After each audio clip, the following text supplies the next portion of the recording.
Go by fireman gallery. Good afternoon. I will call this regular meeting of Council of the Municipality of Jasper to order for December 3rd, 2024. It is 1:30 p.m. Just before we begin, welcome to all of our staff in the room. Welcome to those members of the public in the gallery, and welcome to those watching on our Zoom platform and those who will watch later on our YouTube channel. Today, December 3rd, is recognized as Giving Tuesday. And I would like to acknowledge the many people who have given to Jasper in the last 4 or 5 months. And one example was revealed earlier today.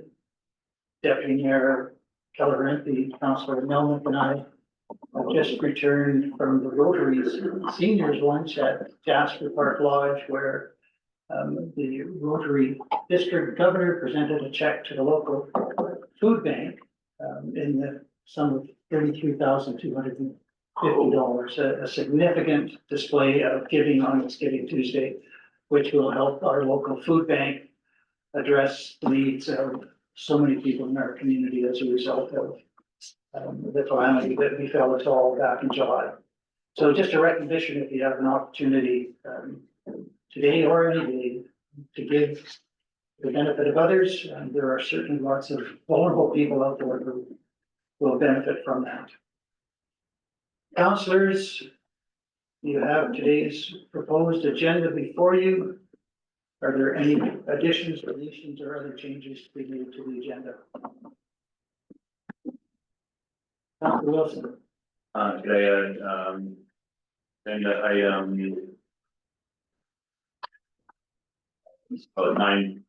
9.1, in camera land and legal.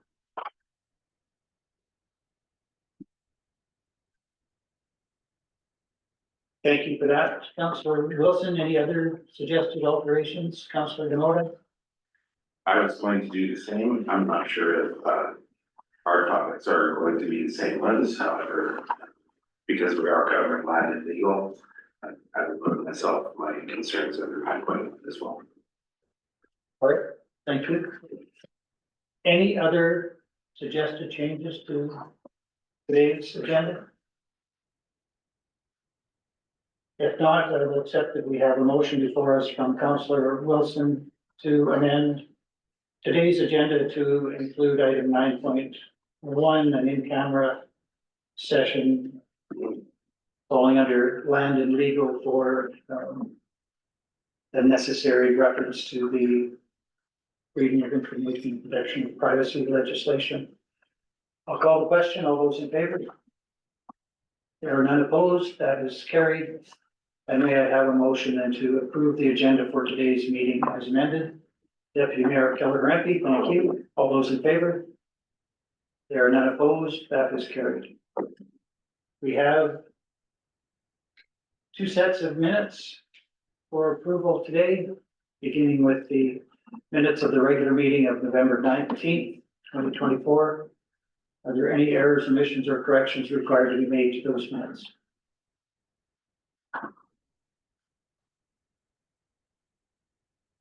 Seeing nothing, may I have a motion, please, that council approve the minutes of the November 19th, 2024 regular council meeting as presented? Councillor Hall, thank you. All those in favor? There are none opposed. That is carried. We also have for approval minutes of the budget presentation meeting of November 26th. Are there any errors, omissions, or corrections required to be made to those minutes?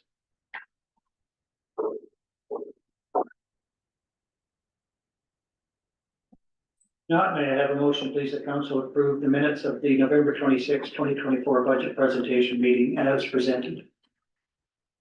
Councillor Melnick, thank you. All those in favor? There are none opposed. That is carried. That takes us to agenda item 4, delegations. We have no delegations which indicated a desire to be on today's agenda, but nevertheless, this is the portion of the agenda where we will hear from residents in the gallery If there are any members of the gallery who are shifting seats, who wish to speak, this is the opportunity. Mr. Butler. Thank you. Michael, would you mind? I can make myself heard from here. It's people online. Oh, I see. Okay. Yeah. Oh, perfect. Oh. Yeah.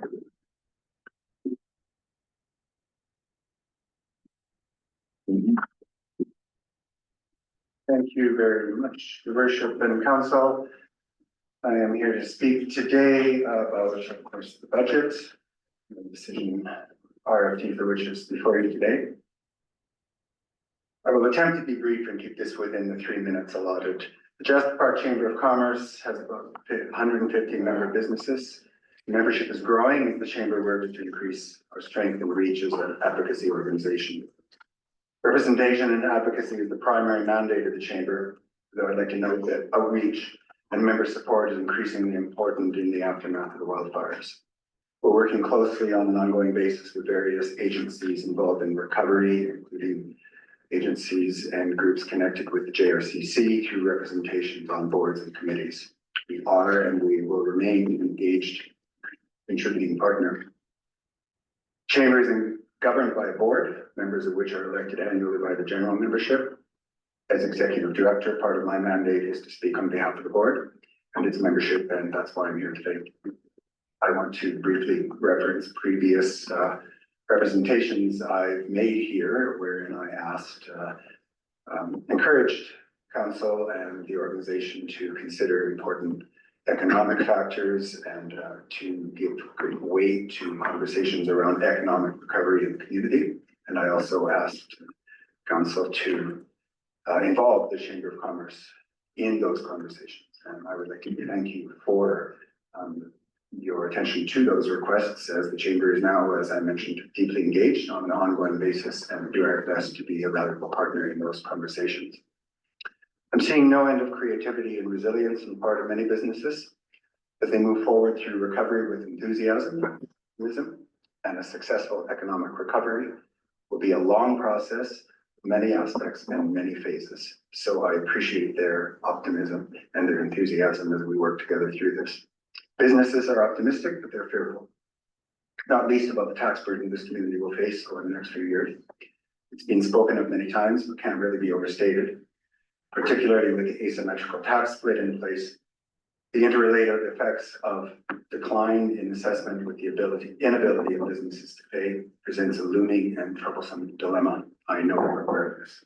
Let me say that chamber members respect the difficult job you as councillors face. The decisions you're forced by circumstance to make over these next few years will likely be the most difficult of your careers. So we thank you for your efforts on our behalf. With today's budget decision in mind, I'd like to draw attention to a few points. Under these circumstances, a year-over-year increase of over 6% in taxes and 15% in utilities is unsupportable. We're now more than ever the municipal organization needs to reduce spending. In fact, we're not seeing the expense reduction that our members feel we need to see. Second, we appreciate that the transit program is being deferred for some time. However, the chamber's opposition to the program previously communicated to council still stands. It's too expensive. It's inadequately thought through and should not have been made a priority through the coming years under these circumstances. I feel it's important to make the point that council chose to move this problem forward over substantial community opposition. Finally, chamber members are concerned about what they see as looming costs associated with the decision to transfer land use and planning authority. We recognize much of the near-term growth in that budgetary area relates to the fire and is supported by DRP. But members are honestly concerned about future expenses in that budgetary area, and we encourage council to be mindful of the expense side of the ledger moving forward as we move into the realm of land use planning and development. Finally, I'll mention one more thing. To the point of DRP funding, we know, as you do, community will be responsible for 10% of total funding. That figure alone, when weighed against the size of our annual tax requisition, is a daunting one. We all know. We encourage you to advocate for elimination of the 10% requirement. Frankly, it just doesn't seem reasonable, doesn't seem fair. It can make an already dire situation measurably worse. And I know there are conversations in that regard going on, and we support you in those advocacy efforts. That's all I have to share today. Thank you for your time. I can take questions if there are any. Thank you. Thank you, Mr. Butler. I will turn to councillors for questions if there are any. Councillor Wilson. Thank you for that, Mr. Butler. My question is just to get a little bit more, shed a little bit more light on your suggestion that, that the chamber has always been in opposition to transit. I don't believe that that's true. We built transit with the support of the community. I did want to ask the question, is it the chamber's position to cancel transit altogether at this point, or is it just the opposition to electric vehicles?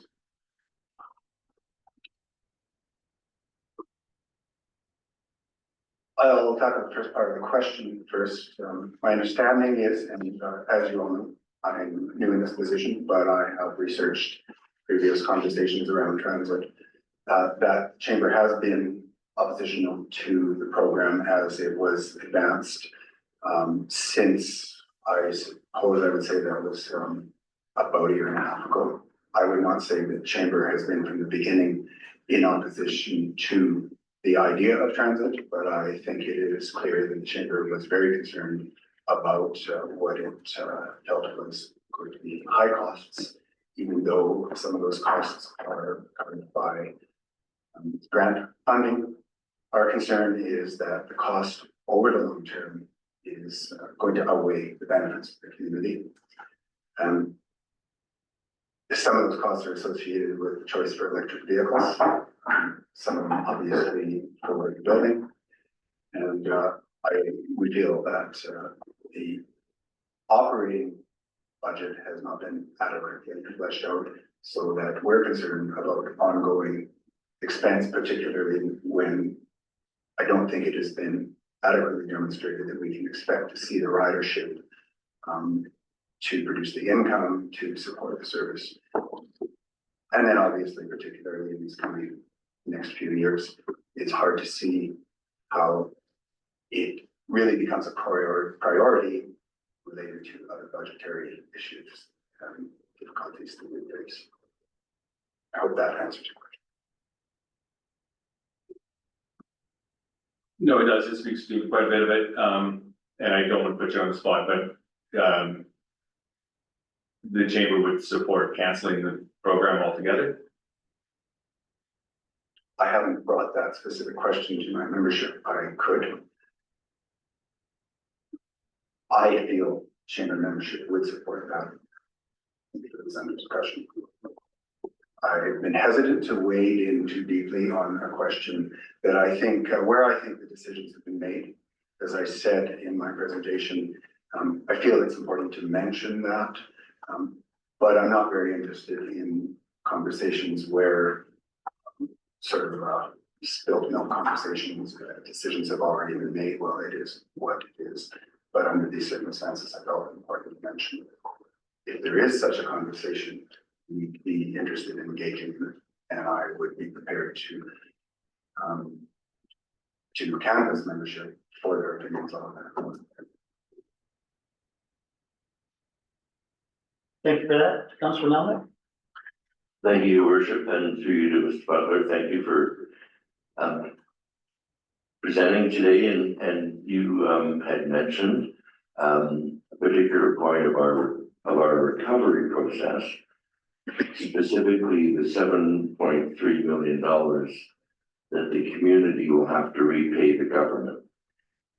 And I'm not asking you to respond today on the chamber position, but could you go back to the chamber board to see how the chamber would react? Would they support challenging the government in our recovery to not repay the $7.3 million? I don't want an answer today, but I think it's appropriate that the business community have an opportunity to weigh into this issue because it will affect the business community ultimately in taxes. So thank you for the question, and I appreciate the care and earlier mentioned that people don't want to put me on the spot, but I wouldn't be here if I wasn't expecting and prepared sometimes to be put on the spot. These are difficult questions, so I say that only for the sake of appreciation. So my comment was that we support the municipality in those advocacy efforts, and you're right, that is a big statement. But to your specific point, yes, absolutely, that is something that we can take back and discuss through our advocacy committee, which we do have, and the board of directors as to how and in what ways we may be able and prepared to engage in that specific question. And I'll just take this opportunity, if I might, to mention that I referenced earlier the involvement of the chamber with boards and committees, the advocacy committee, and in fact, the economic recovery working group. And I do want to say that it is that the various mandates that, or the two primary mandates that I juggle is, what am I trying to say? I'm finding that the outreach and the cooperative work, the connection that I'm seeing within the JRCC through the working group, the advocacy group is really robust. I think it's really honest. I am regularly asked for views on behalf of the business community with respect to questions such as that, not that specific question. But when I mentioned earlier my appreciation for the extent to which in the business community it is consulted in those conversations, I'm very genuine in that, and I think the consultation is genuine. It is not window dressing. I think it's consequential, and I just want to put that on the record. I guess some might say in terms of time and commitment, to be careful what you ask for, and that's has been a very it has given me a real cause for optimism as we move forward. Mr. Aaron, thank you for your response, and I just want to reiterate, appreciate you being here at every meeting, and I think it's great communication, and an ongoing way. Thank you. Councillor, Deputy Mayor Pellegrin. Thank you, Mayor Ireland. I just want to follow up on Councillor Wilson's question. Last year, both Tourism Jasper and the Chamber of Commerce presented us at budget time. And not so much that they were against transportation, they were against us moving forward with the building and the e-transportation.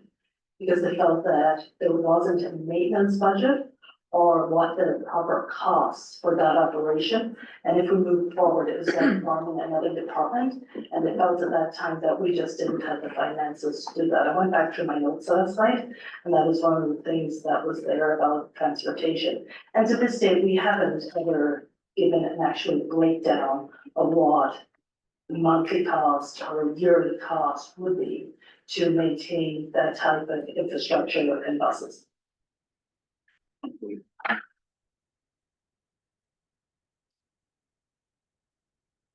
Councillor Demoto.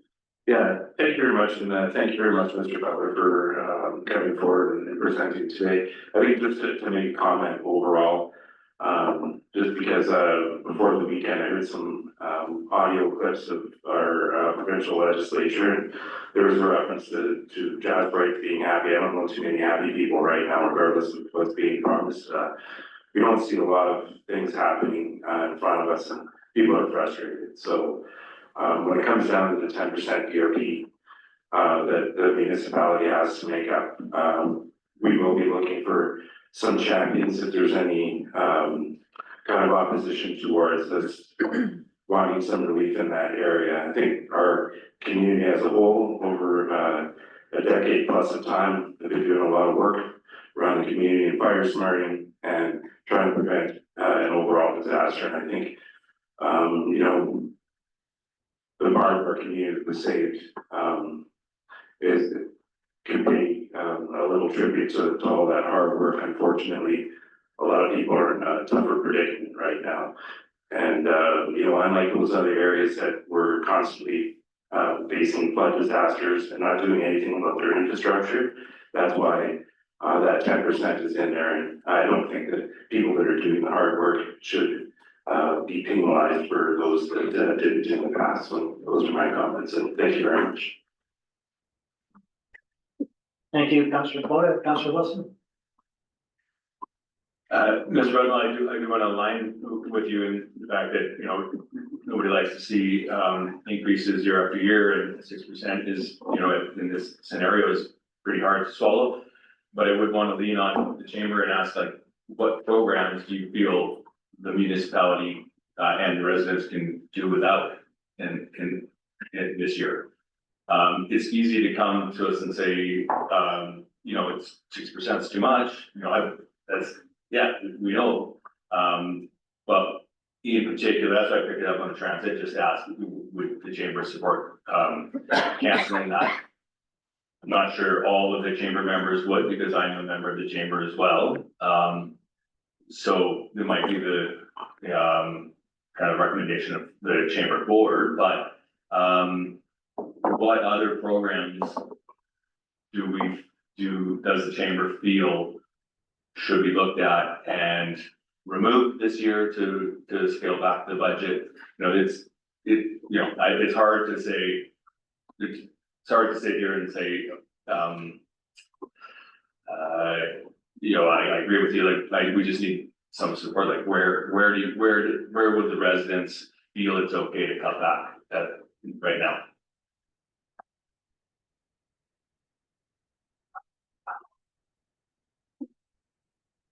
I mentioned two areas. I think those are the two I would focus on. I think what I am hearing, and my board members are hearing from our members, is there's a great deal of concern about the growth in human resources in the organization. I realize that is itself non-specific, but I would dare to suggest that you know, really it is a question for council administration itself to look into. In what specific areas, it's hard for me to say, but growth in human resources is a concern. There's a lot of hiring, as I mentioned. Some of that for the near term is managed through DRP, but nonetheless, we have that concern. And then secondary, the reference, of course, was transport. I just want to mention something, if I may. I'm sorry, but I happen to know that this was mentioned also in a meeting in April, where I think you, Councillor Wilson, suggested, and I think maybe in some ways, in a fair way, queried whether our outreach to our membership was adequate. Because as you said, well, I'm a member of the chamber as well, but I don't show you as a member. So Saw construction is not, yeah, we that's correct. operate a private home accommodation, and we're member of Private home accommodation members, and I say this only to clarify how our organization works. Private home accommodation members are not individual members unless they join individually. The association is a member, but that does not equate to some individual members. We have a few operators of private home accommodations and other home businesses who hold an individual members. Okay. And I'm sorry, I say it. No, sure.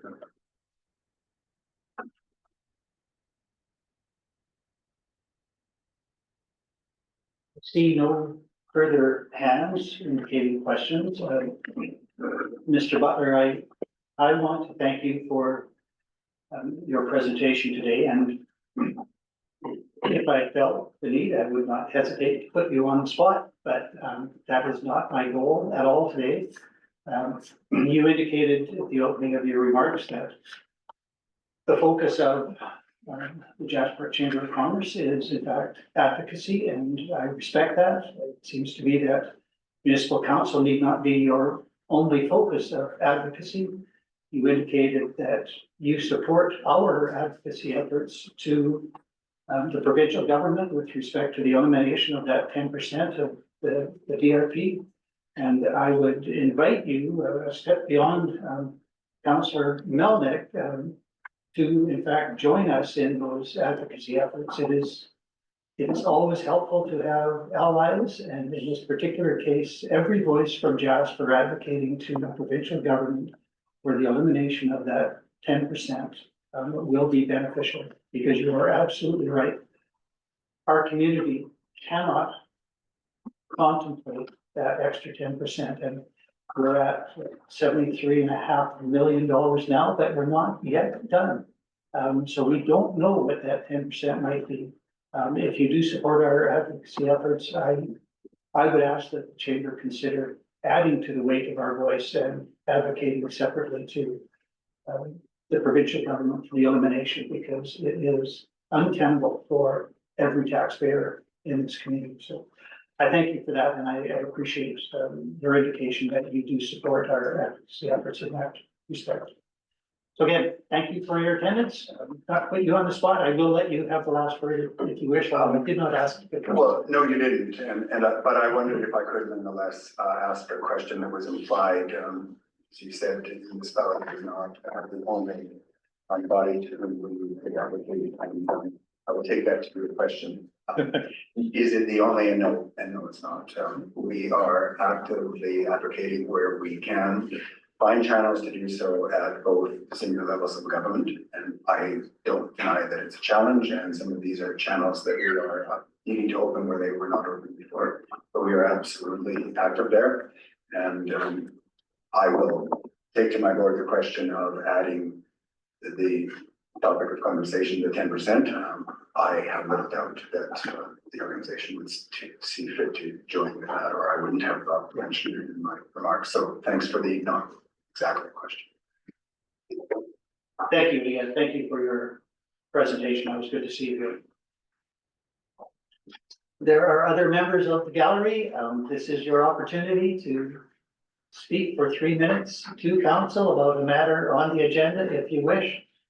I will give you pause to consider. I see no one moving forward, so I am going to say that we have concluded agenda item 4 and can move to agenda item 5. Correspondence. We have the RCMP quarterly report. Do we have by chance Sergeant Daisy joining us, or not? He's not here for children. All right. His report is available.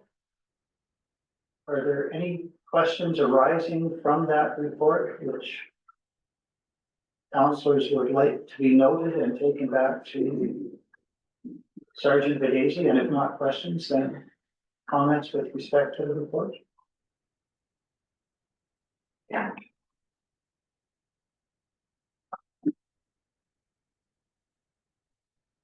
Director Ledon.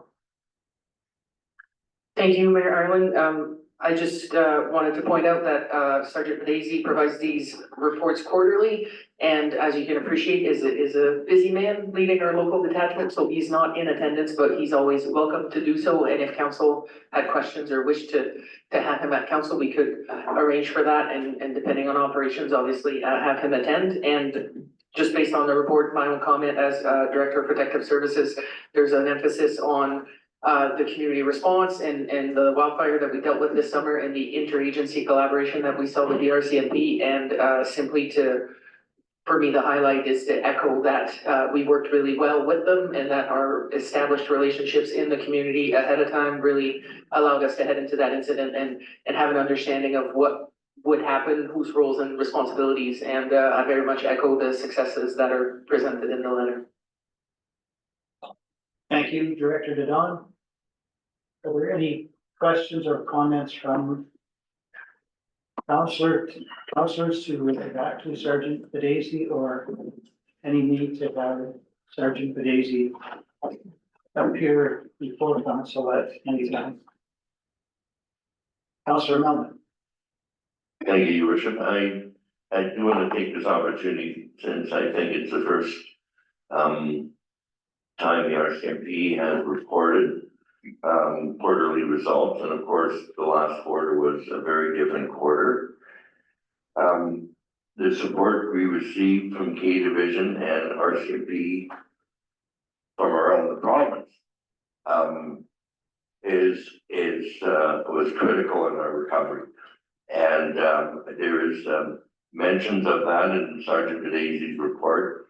And, the officers both here and also that came in to assist, should be recognized and congratulated, and,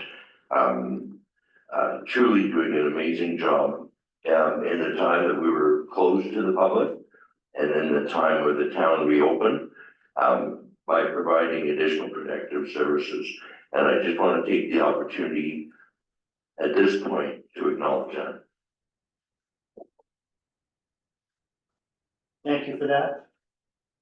Councillor Melvin? If there is nothing else, might we have a motion, please, to accept the RCMP quarterly report as information? Deputy Mayor Keller-Hempy, thank you for that. Call the question, all those in favor? There are none opposed, that is carried. Thank you.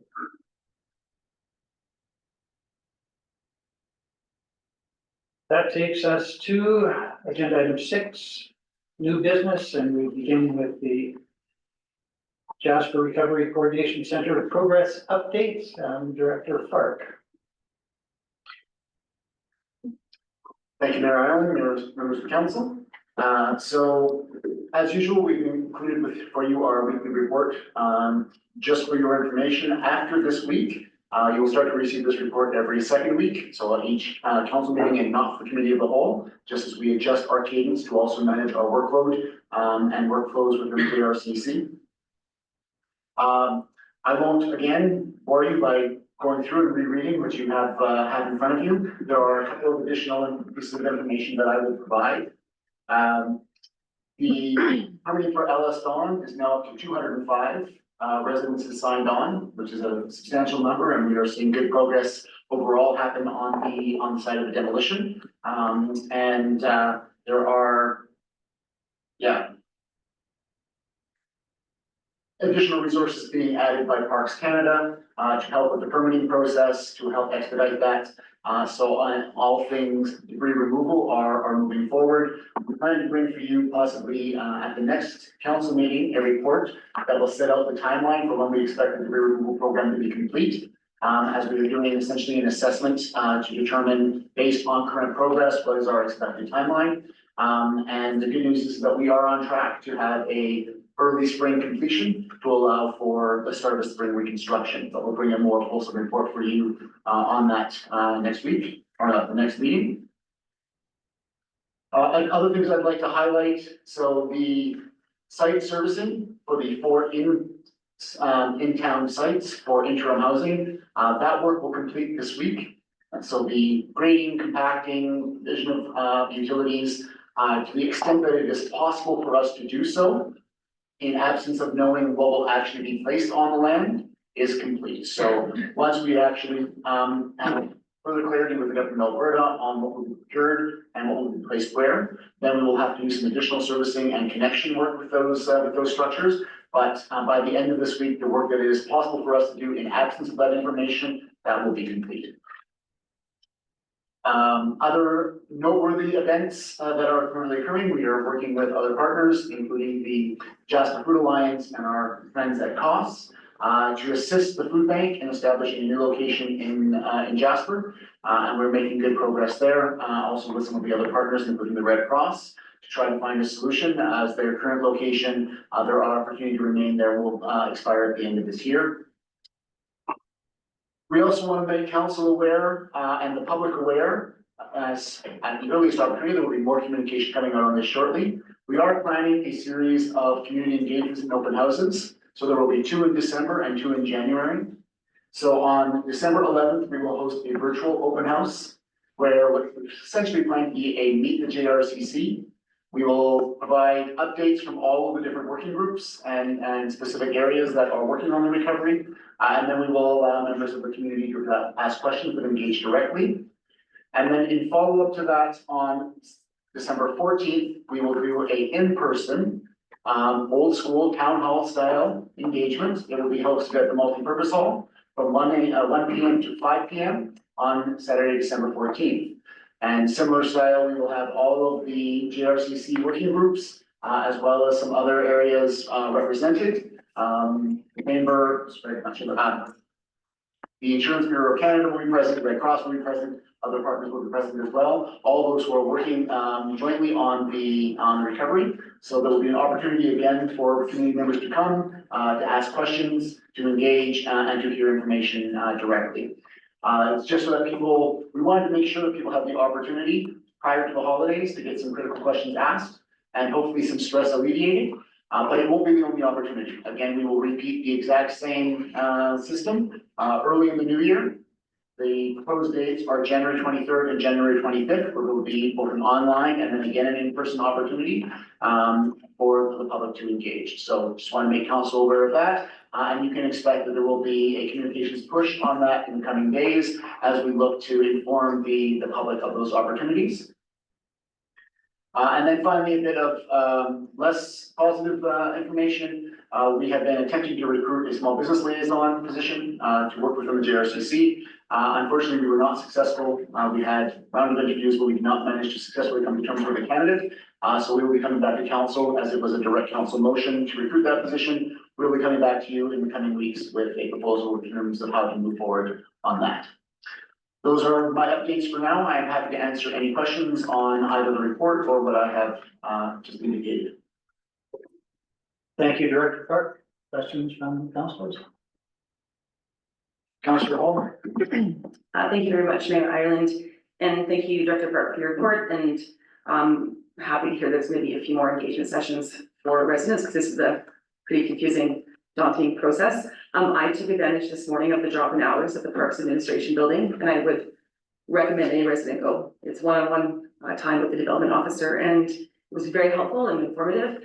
I did learn a few things that around permitting, you need a development permit, and the next one you need is a building permit, which comes with a compliance fee of 15% for the first 100 grand, 5% for every 100 grand after that, which I believe will be another challenge for residents who are underinsured. And I guess I appreciate you might not know this because this could be more of a question for Director Saunders, but is that a common thing in like have a compliance fee with, you may not know, I do appreciate that, but yeah, I just wanted to bring that up because I do think that could be another challenge for residents. So at this moment in time, fees and planning authorities still reside with Parks Canada. I will take this question away and get an answer back for you at the next meeting. I have one more question around the economic development liaison. Is this something we could, I mean, I know Mr. Bell is still here, but is this something we could ask the chamber for help? So we have had discussions with both the chamber and Community Futures West Yellowhead about essentially staffing a position and what that might look like. And at the end of those discussions, the conclusion was that the municipality would go out and recruit our own resource. Again, given the current state of affairs, we will likely reopen a discussion with those partners and see where they go. It is too early to make a determination on that at this point. Thank you for that. Councillor Wilson. Director Park, I'm not sure how much you can speak to this. There's quite a bit of vagueness to the interim housing. I know it's challenging. To speak to something that Councillor Komoda suggested earlier in the meeting, that the province is talking about delivery. Like I heard the words come out of Minister Nixon's mouth is they're on track to deliver 250 houses just right after Christmas. I don't see that happening, and I feel like we should be honest with, or not honest, like we should be transparent with our community that we don't really know what's coming. And if our residents have any opportunity in finding accommodation elsewhere, I think they should be doing that. Honestly, I know you can't speak too much to it just yet, and probably in the next week or two we'll have more clarity. Yet, do you see 250 houses coming quickly after Christmas? I will be very careful how I answer that question, Councillor Wilson. We continue to work with our partners in both provincial and federal governments to advance the work on the interim housing file. As I indicated, the sites in town have been serviced and are ready for the next phase.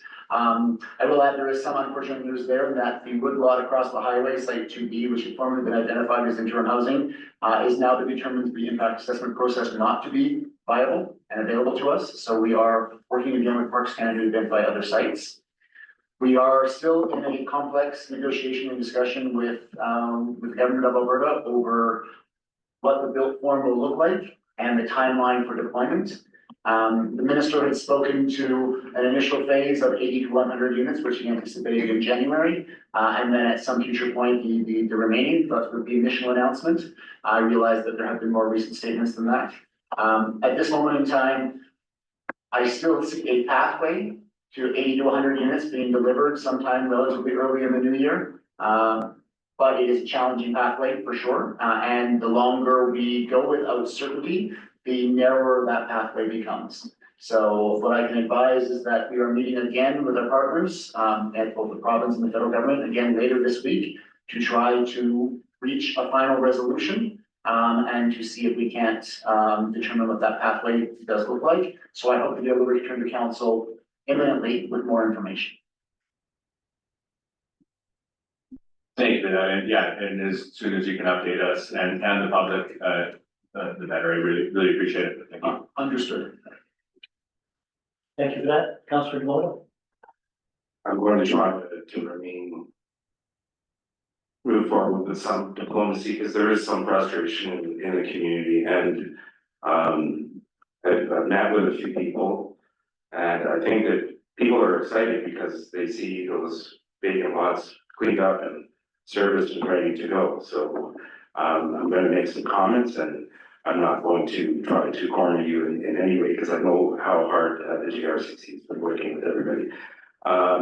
Just some relative questions. So we started off with 7.5 available hectares for interim housing, and what does the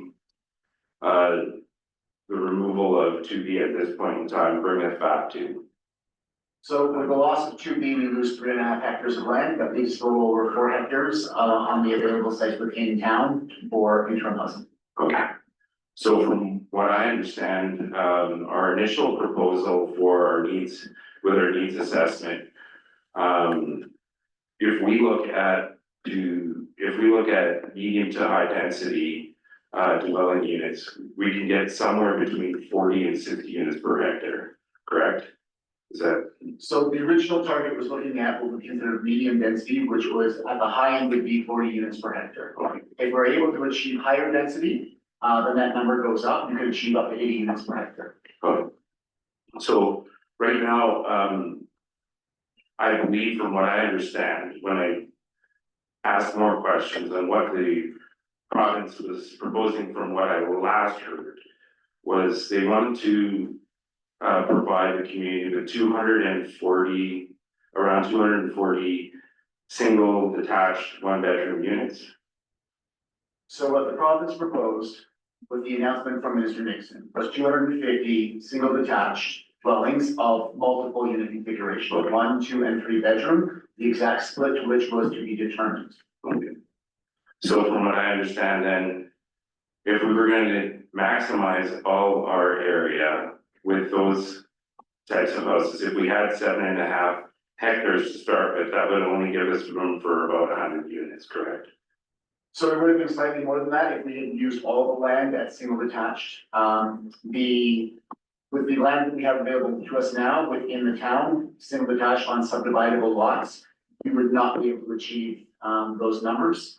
We have strongly communicated to the government of Alberta the need to achieve higher densities. And they are working with us, and we are having those ongoing conversations. And like I said, we are somewhat optimistic that there is a pathway to higher density that can be achieved.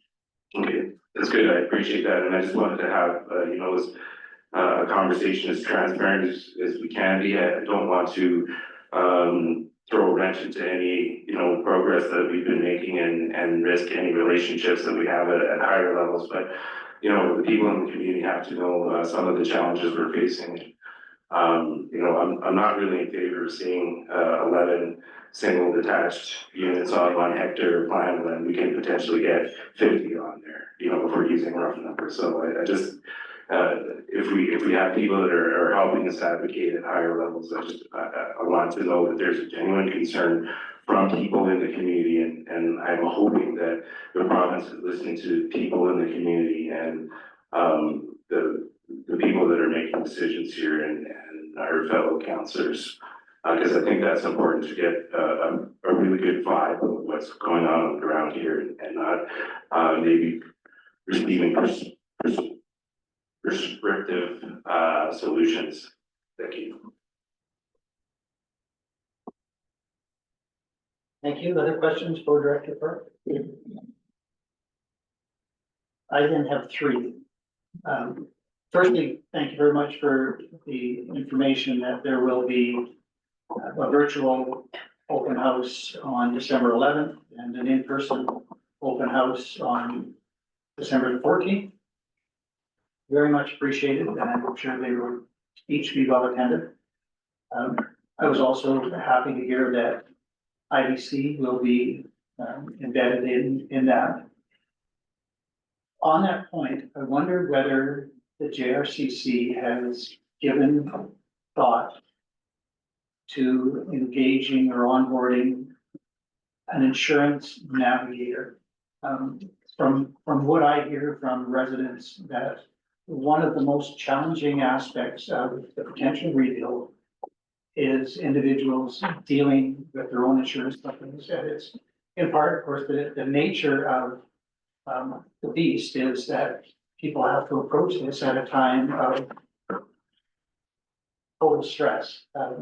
It's the absolute worst time to have to deal with issues of that magnitude for their own rebuilds, which is necessary to the community rebuild. And it occurs to me that the community would benefit from having an opportunity to have someone well-versed in insurance available to answer questions, because from what I hear, people are having a struggle getting the answers that calm them from their own insurance. So I just leave that with the JRCC to consider whether or not. I'm happy to answer that. Perfect. So, you'll be happy to know that it is something that we are actually currently working on. So the Navigator program won't be limited to just insurance. We know, for example, that there are a number of different areas for which people are seeking assistance.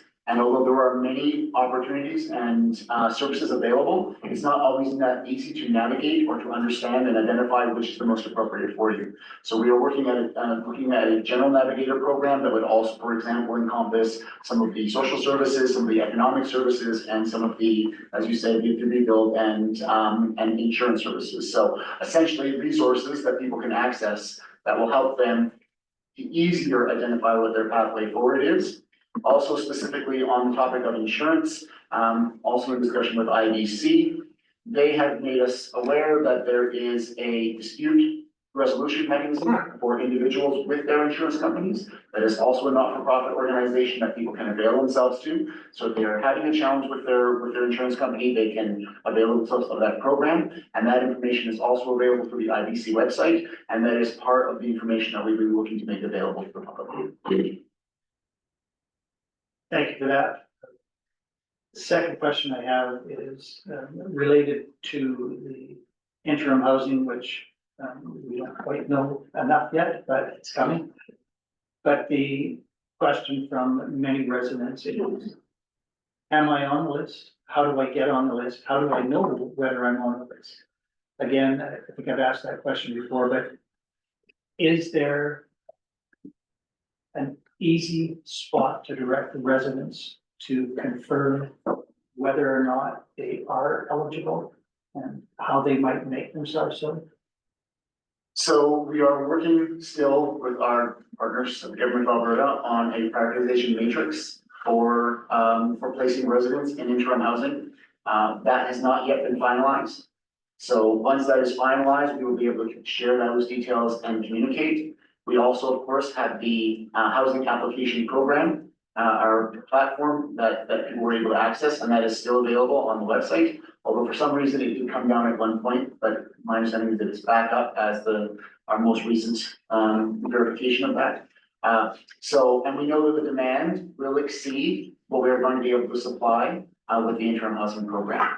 So essentially, once we know how many units we are getting and how soon we can anticipate them, then we go through the prioritization matrix, and that is what will be used to determine who has the first opportunity for the interim housing. Thank you for that. Last question. Go back to you, Councillor DeVoto. My last question. It's referenced in your report, but I don't recall that you discussed it. Perhaps not an overall burning issue, but one that has certainly been drawn to the attention of council recently, and that is concrete crushing. Can you address where that's at, whose responsibility that might be, where that might be going?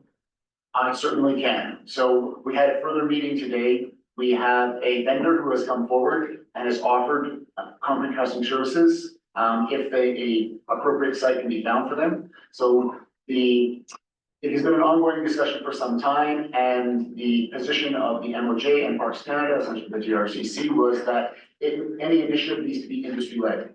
Right? It's not going to be MOJ or Parks Canada who leads and implements a crushing operation. So we do now have a vendor who has come forward and expressed strong interest in operating such an operation. We are working with Parks Canada to identify an appropriate site for that, and then the appropriate paperwork that would be required in order to make that happen. And assuming we can come to terms on those details, we are optimistic that a concrete crushing operation actually will be viable and available in the relatively short term.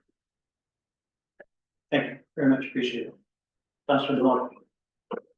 Those are all very valid questions. Thank you, Your Worship. And got to some of them that people have requested me on over the weekend. Again, well, since our last meeting, last week after our budget. Just to finish up on the housing portion of my line of questioning through you, Your Worship, to Mr. Park. Initially, just for clarification, when the JRCC put forward the housing needs for the community, how many dwelling units did we say that we were in need of for the interim housing project? So we communicated that over 800 units of housing were lost in the fire, and that there was a pre-fire housing deficit, structural deficit in the community of approximately 600 units. We also indicated that the application process had collected 580 unique applications, recognizing that, of course, some people had found alternatives and their own solutions. So it was not that we put one specific number. We have made clear that through that process that the demand was significantly high. And we also highlighted the need for other types of housing, including seasonal workforce housing and reconstruction workforce housing that would not have been captured in residents who lost their homes or seasonal employment numbers. So we have quantified the housing demand to be substantial, and we are working with the higher levels of government with that understanding. Well, just hearing and understanding the loss of the potential area that we had there in the woodlot, and I know that you're working. But if that represents half of our available land, I was doing the math and I'm not very good at it, but if I just do, like if we're talking about medium density, if we do 40 times 7.5, we get 300 units, so that's still a shortfall of 280 units. And then, so losing half of that land, now we're even in a bigger struggle. We are seriously land constrained. We have to make difficult choices around interim housing. And one of the challenges we have now is that the types of built form that can be deployed quickly, generally speaking, are not necessarily appropriate for our long-term housing need. But the types of housing that are appropriate for our long-term housing need are difficult to deploy quickly. So we are in somewhat of a box, and we are trying to find a balance between meeting the immediate interim housing need and yet not taking any actions that would obstruct the community's ability to meet the long-term housing needs. And this is why there are complex ongoing discussions with the partners at the various levels of government to try to find what is our not perfect solution, but most optimal solution given our current circumstances. Thank you very much. I really appreciate it. There are things I want to say, but probably not appropriate at this time. And then maybe we can talk about those things down the road. So I thank you for the information, and that provides a lot of clarity, I think, more so for the people that might be watching here today. So thank you for that. And again, I didn't mean to put you on the spot, but I think that clarity is very important for your community members and other people watching. Thank you. Unlike Mr. Butler, I expect to be put on the spot when I'm here, so no problem at all. He expects it, trust me. He welcomes it most of the time. Thanks. You were sorry. Councillor Milner. Thank you. One last question about our housing and so on. Has there been any word on the stabilization funding for our current budget? So it was spoken to again in the legislature recently. It has again been discussed publicly that the GOA is looking to secure leases for the interim housing and that tax stabilization request is somehow related or tied to that discussion. So at this moment in time, we do not have communication from the GOA or confirmation around the tax stabilization. The minister, in his own words, the legislator stated that Jasper has been informed that once we get the leases sorted out, we'll get our tax stabilization. What exactly that means and for how many years per the request is not yet clear at this point. So it remains also an active point of discussion. Appreciate that. Thank you very much. Thank you. I know, Director Clark, that you have a 2:30 meeting, and we appreciate how busy you are. If there is a possibility of further questions, we could simply invite Director Clark back, but otherwise, if councillors have asked sufficient questions, I would ask for a motion that we receive May I just make one more? May I just make one more comment? Sorry, attached to your agenda was also a rather comprehensive list of mental health resources available to the public. I just wanted to make sure that that was highlighted, as that was a previous request from council on an important point. So we have made a compilation of all the available information. Noted, and thank you for that. And I assume that in addition to the inclusion on the agenda, that is something that might be available on our website generally for those who are interested. In any event, recognizing your time constraints, we can return to this and allow you to leave now and attend to other matters and then come back. If there is an appetite, we could also just accept the report now for information and be done. Councillor Wilson, you'll make that motion that we receive the report of the Jasper Recovery Coordination Center progress update for information. All those in favor? There are none opposed. That is carried. Thank you, Director Clark, and we will see you later in the day in any event. Thank you for that. Agenda item 6.2. Additional recovery positions.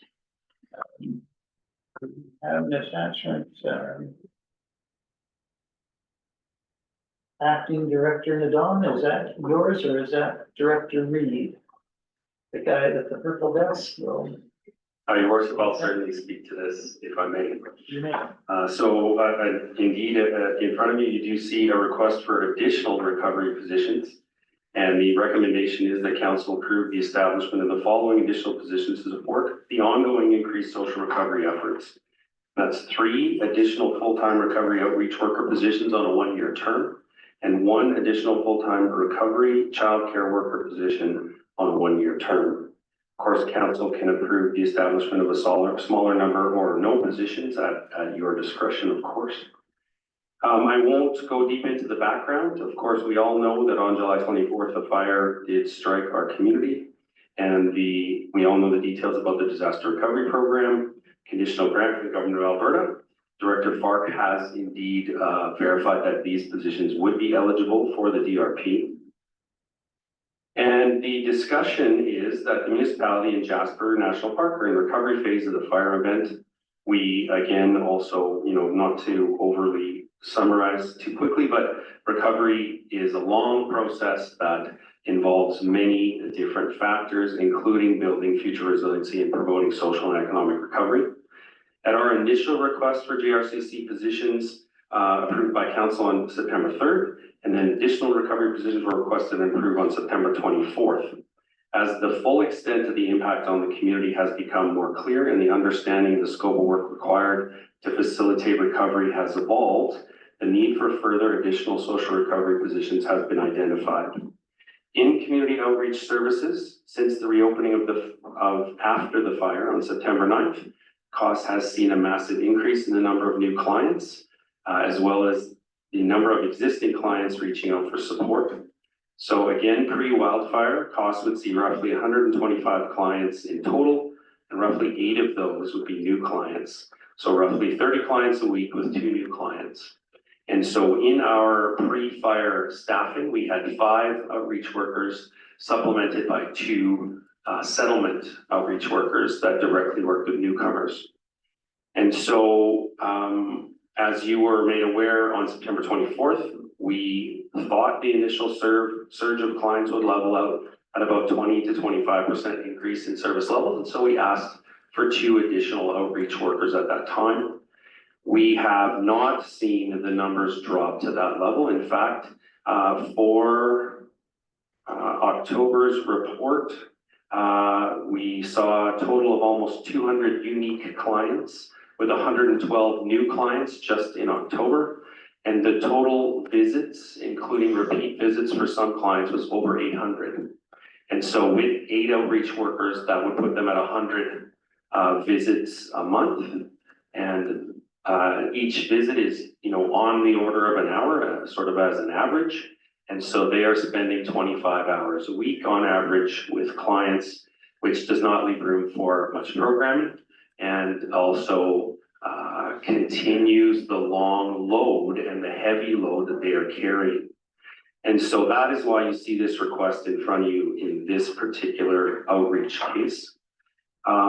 We also know, again, working with Director Fark, that the research from other events shows that this is not our assessment that we thought we'd go down to 20 to 25 was optimistic perhaps, and it is not unreasonable that this demand would continue for some months, perhaps even another year. So that's why you're seeing the request in front of you.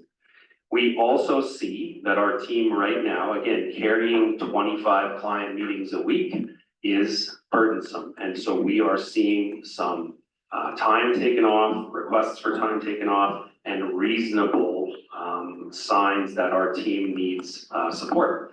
And so you will see those 3 requests for outreach. That ties directly down to childcare services. Our childcare team has done a great job of reopening, one of the first services in town to reopen. And we have steadily ramped up with both the employees, but also the services. So the number of kids in the childcare center has been increasing by the month as sort of capacity for staffing allowed us to. The idea that those workers are also working hard in this post-trauma situation with the children of our community, we see that there is an opportunity to support that crew in particular with an extra full-time worker that will allow, we can see vacation requests and we can see leave requests coming in that are directly related to recovery. And so having an extra person in that space will give us the freedom to take care of the staff, which again, with the research from other incidents, we know to expect a 50% attrition rate. And at our childcare center, we cannot afford that. At our outreach team, we cannot afford that. And so we are really looking for ways to support and bolster that team and sticking around. Our other facilities, we have actually seen that 50% attrition rate, and we have been able to cover and hire almost by the skin of our teeth right now, but we are accomplishing those goals in those other services. But these two in particular carry a lot of the burden of each client and each child. And so we want to make sure we're really protecting them for the long term. And so that is why you see this, this request for these 4 additional positions, 3 in outreach and 2 in childcare, or 1 in childcare, sorry. And of course, your strategic priorities, a lot of them directly relate to this, the services themselves, but also taking care of our staff. And you will see in the financial, the costs for these positions. And we, of course, acknowledge that at this time, they do come with an expected 10% municipal contribution. And I will just pause to add that I appreciate council allowing this item to come to council meeting directly rather than stopping at committee on the way. Last week was budget, and so it was not felt that there was space to have this discussion during budget. Budget needed its own focus. And so we bring it to you now because time is of the essence as we get to, the critical time for the number of cases and the number of workers that I still have. So thank you, and I'm open to questions. Thank you for that. Director Reed, Deputy Mayor Keller. Thank you, Mayor Arnold, to Director Reed. I am curious, are our outreach workers working with people that are in Hinton, Edson, Edmonton that have left our community? And is there outreach workers in those areas that could help our Jasper residents, as they're now residents of those areas? Thank you, Mayor Ireland, through to Deputy Mayor Keller MP. That's a very accurate question. About just under a third of the initial calls are from community members that are outside the community.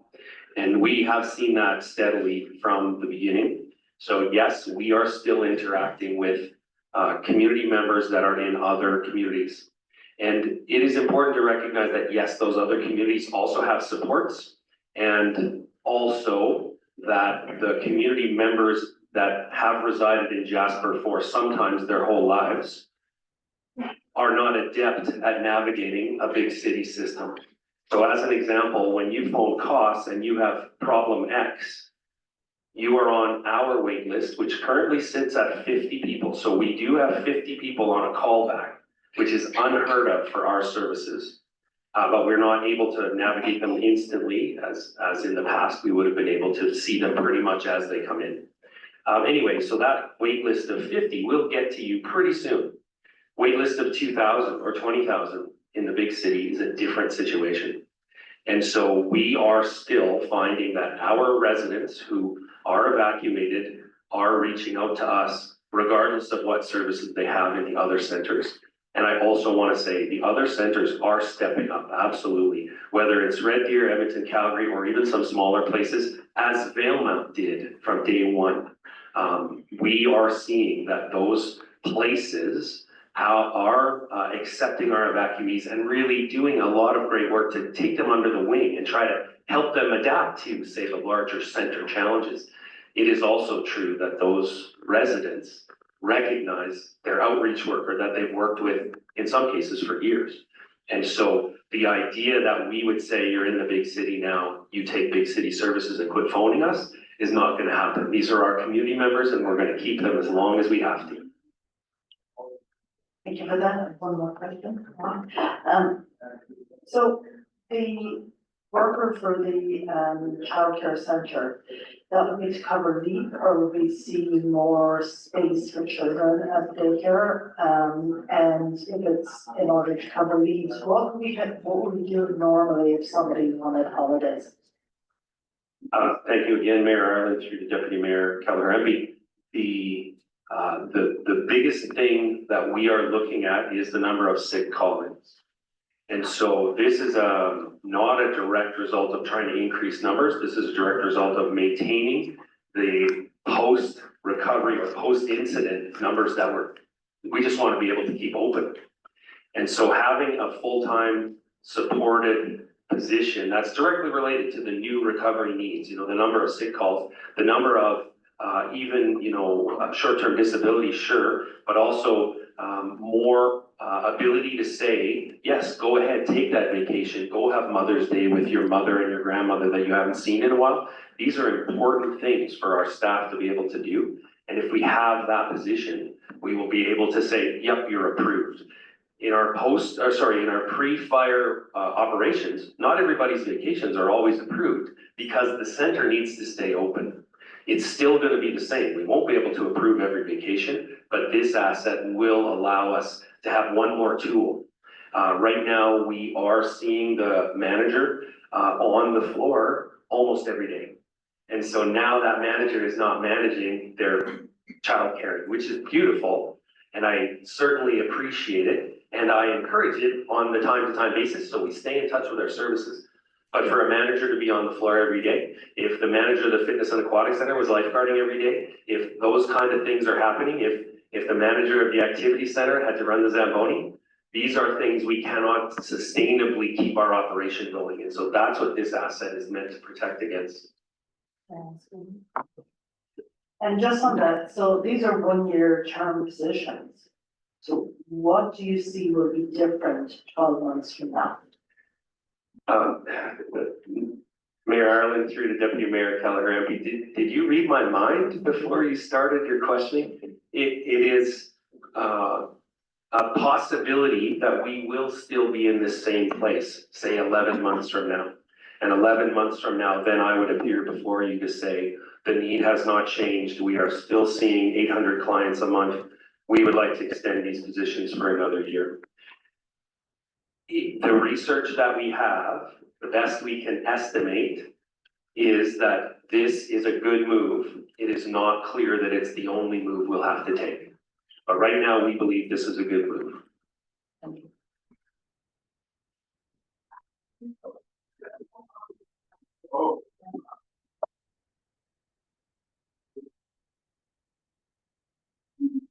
Sorry, Councillor Wilson. Few questions. I guess just to, I guess first question is, like, what are the outcomes of these meetings? Like, what are the clients getting from these meetings? What are the services that we can actually provide? Mayor Ireland through to Councillor Wilson, another great question. So some of our monthly stats, I will tell you that the 5 biggest challenges are mental health referrals. So we are either connecting them directly with some of our programs that support mental health or connecting them directly with other agencies like Recovery Alberta. So mental health, housing, and so in some cases, we are directly working with, say, a resident who is in Edmonton and their short-term housing has come to an end. We will help them navigate to find another housing option for them. Third is food insecurity, both within Jasper and in other centers. Fourth, and so food insecurity, employment, and economic financial challenges are the final 3 and the 5. And in all those cases, what we're doing, our generalists are experts in navigating the various systems that individuals have to work through, whether it's provincial, federal, nonprofit, Alberta Health, or medical type services. And so our navigation, as council has indicated, is important. That's what outreach has been doing for decades. They take what we would say every client is a novice, a rookie at navigating the provincial system, whereas our staff are the experts at navigating those provincial systems. So a lot of what we do is find the right resource and connect the person. We are very much that ambassador, navigator, assistant, guide, and we also provide the programming directly to meet the needs in some cases. Does that answer your question, Councillor? It does, and so the financial ask is for the positions, we're not supplying them with, we're not paying for the housing that you're helping find, or we're not paying for the food and that kind of thing. That's not coming out of the municipal budget. It's just the positions and assisting people in getting to those, accessing those services. Mayor Ireland through to Councillor Wilson, absolutely true. And it is important to remember that our outreach team is actually funded by other agencies. Settlement and outreach are all contracts. The municipality only funds what we commonly call the bucket to support the infrastructure that allows us to take all those provincial and federal contracts, turn them into these generalists who are experts at navigating and create the service level we have in the community. We are not in any way providing housing or providing food. We do have funders who allow us to provide resources. For example, RDN, one of our provincial contracts, can assist in some certain circumstances with damage deposit. And damage deposit might be the only hurdle between someone keeping their job and having a place to live. We get the damage deposit and now they have their apartment, they can pay their rent, and they are perhaps in some cases a one-time client. And so, yes, we do not take municipal money to pay for anything other than that infrastructure to make sure the system is supported. And the previous positions that we did approve, are they covered by the DRP? I know they fell within like the parameters, but we have received that initial DRP funding.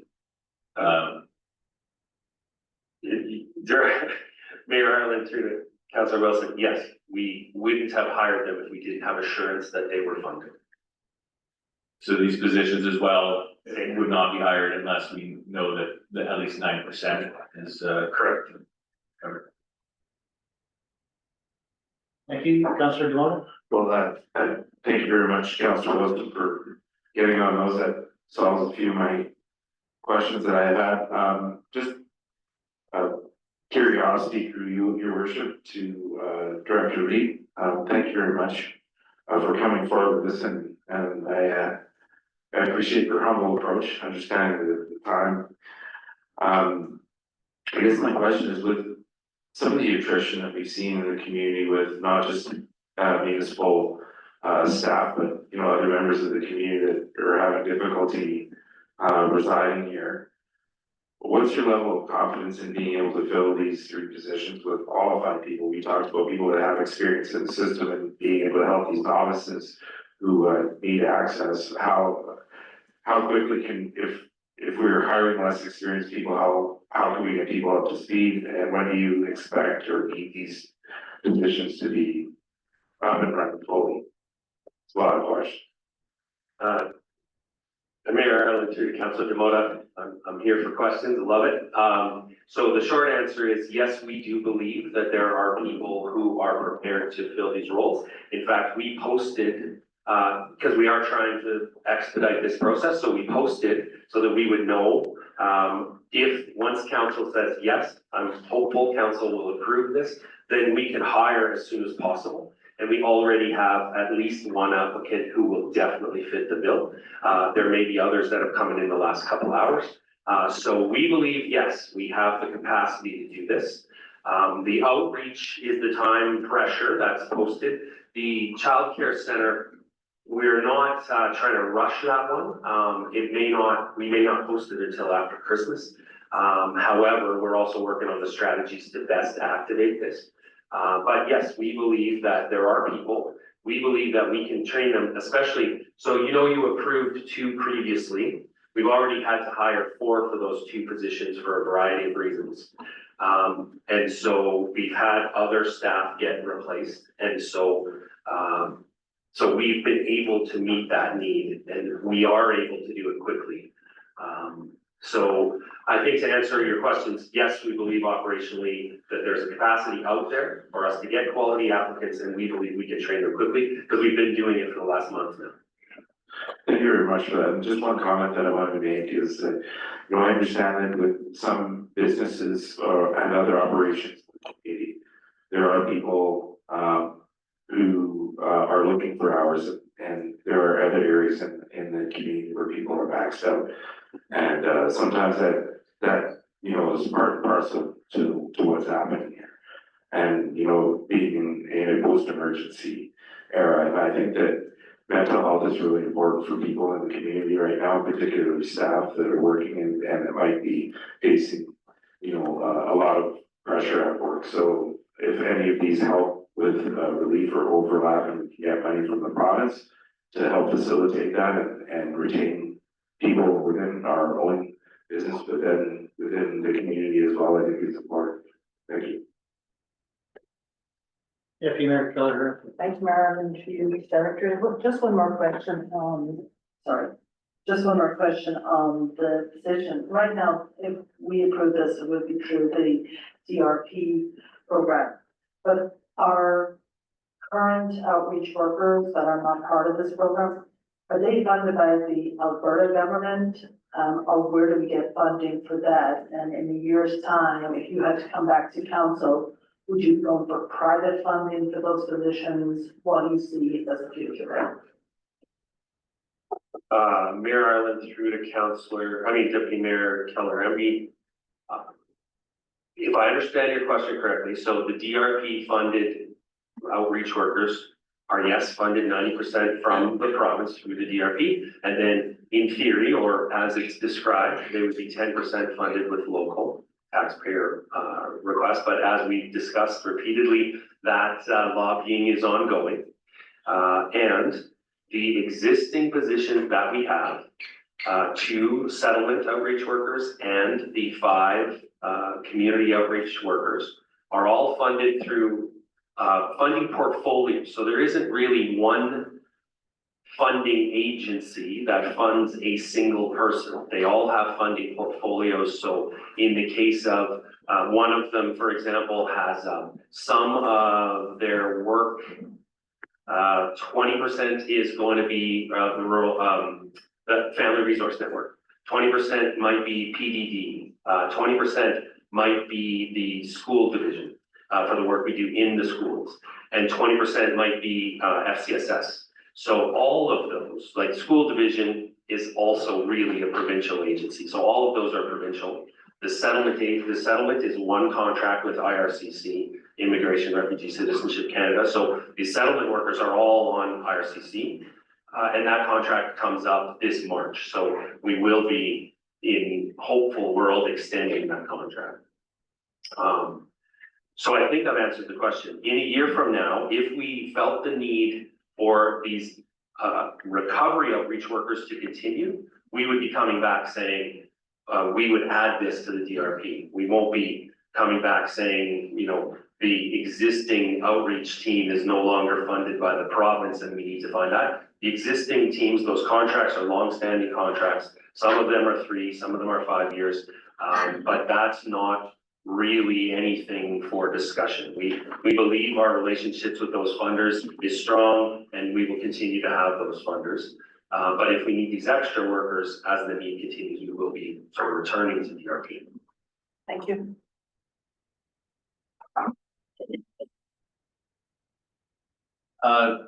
You suggested that outreach workers are allocating upwards of 25 hours towards, you know, clients and taking calls, etc. And their other work is suffering. Have we looked within the department about where we could scale back short term? You know, like, you know, reduction in certain services that we usually do offer, and put the priority on outreach. You know, I feel that once some type of housing comes online, it might alleviate some of these calls. So has there been any kind of suggestion of prioritizing certain things in the department rather than just throwing more positions at it? Mayor Ireland, through to Councillor Wilson. I think there's 3 things that I'd like to cover in this answer. And so I'll go backwards. That's why we didn't ask for 5 at the beginning. We did exactly what you're asking. Let's put what we think is the right number and only make the right request. Turns out we underestimated, so we're asking for more. So we are already doing that level of triage. And as far as programs go, our funders are very supportive and understanding. And so for all of September, when we weren't doing any of the program needs that those funders have contracted us to do, they were understanding. Half of October into November, it's not reasonable that the funder would keep funding when we're not delivering the outcomes of the program. So we already did that level of, again, what could we reduce to make up for this? And that was with the expectation and the funder's knowledge that, yes, we'll get through September, we'll get through October, and it will level out to a level that allows us with the 2 extra workers to go back to the right balance. I mean, our outreach team is absolutely built on the magic mix that my predecessor developed, which is a mix of programming and one-to-one support. And both of them are crucial to the development of the healthy community that we believe we have always had for the last few decades. And so the idea of prioritizing one-to-one at the expense of programming for the long term is not the healthy community we're trying to build, and also not what we're funded for. So we have to ask for this, or we'll be asking for a whole different level of question when we don't meet the needs of the funder and we don't get to keep that funding. I do not want to say that like it's a threat. The funders have been unbelievable. Nobody is talking about this, but I want you to know that that is the balance we have already been doing. And if I were to look at, say, something like taking other parts of the department and diminishing service there to add assets from, say, lifeguards. Could lifeguards be great outreach workers? Some of them could be. Yes, it's a great idea. And I think the pool also needs to open. So we're already prioritizing the full suite of healthy community before we start to cannibalize any services that are supporting the mental health of our community and the wellness and the recovery of the whole community. So yes, we've triaged. Yes, we think we did the first ask based on the best information we had. We have new information, we're making the second ask. And I do not have any professional magic rabbits I could pull out and say, well, actually, we thought about canceling this, but we didn't want to do it because we thought it was too important. All of it is too important, and we don't want to cancel the magic mix. And if I may, so thank you for that answer. The flip side would be operating only essential services and carving out, okay, what should we be focusing on with the client? So the client's called, hey, well, maybe this isn't really an essential like housing or food. Have you kind of thought about carving some of those services out? Mayor Ireland, through to Councillor Wilson, my answer is really the same. I would say that physical health is one aspect of a healthy community. So yes, housing, basic needs, Maslow's hierarchy, we absolutely stick to, yes, do you have housing? Yes, do you have food? Yes, are you safe? And we also believe that mental health and recovery is part of keeping those other things active and keeping the full health of the resident, the client, the community in mind. And so, yes, I could tell you right now, if I shut the pool, I could take 4 staff and put them on outreach right now. And I would tell you, I would not do that. It is possible to do that. And I think it's a very, very dangerous, bad idea. No, that's not what I was suggesting. I was meaning the services you're providing the clients. So not the services, you know, like the outreach, the outcomes of the outreach, would be. So even something like access to the fitness center. So we do allow clients to have access to the fitness center based on the assessment that the outreach team does. And so could we cut that out and say, we're not going to do that anymore? That saves up some time because it's not a thing we're talking about anymore. You're right, there is some time there that could be available. I would say, again, my professional opinion and that of my team is that the negatives would far outweigh that time gained. And that is the magic mix. We believe that creating a whole support network that supports the whole human is the way to do this. And we have decades of support of that idea. And so do I want to go to that level just to keep outreach workers so I don't have to hire one more DRP outreach worker? I think we're also want to cover the idea that part of this is retention. So if we take away ability to solve problems for residents and we say, well, your job is now less programming and more one-to-one, that's a hard job. And right now the staff get a blend that keeps them healthy too.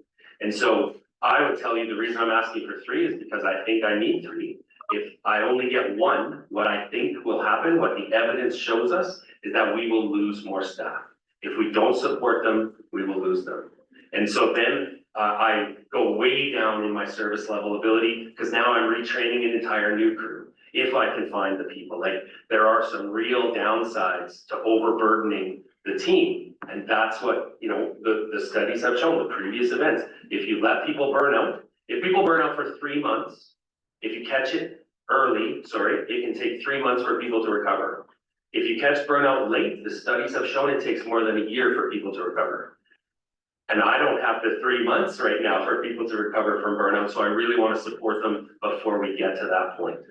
And so burdening them with more one-to-one and less programming will mean that they will burn out sooner. And if they burn out sooner and harder, I won't get them back faster. So there's a lot that goes into this ask, a lot of research and work and thought process in the first ask and the second ask.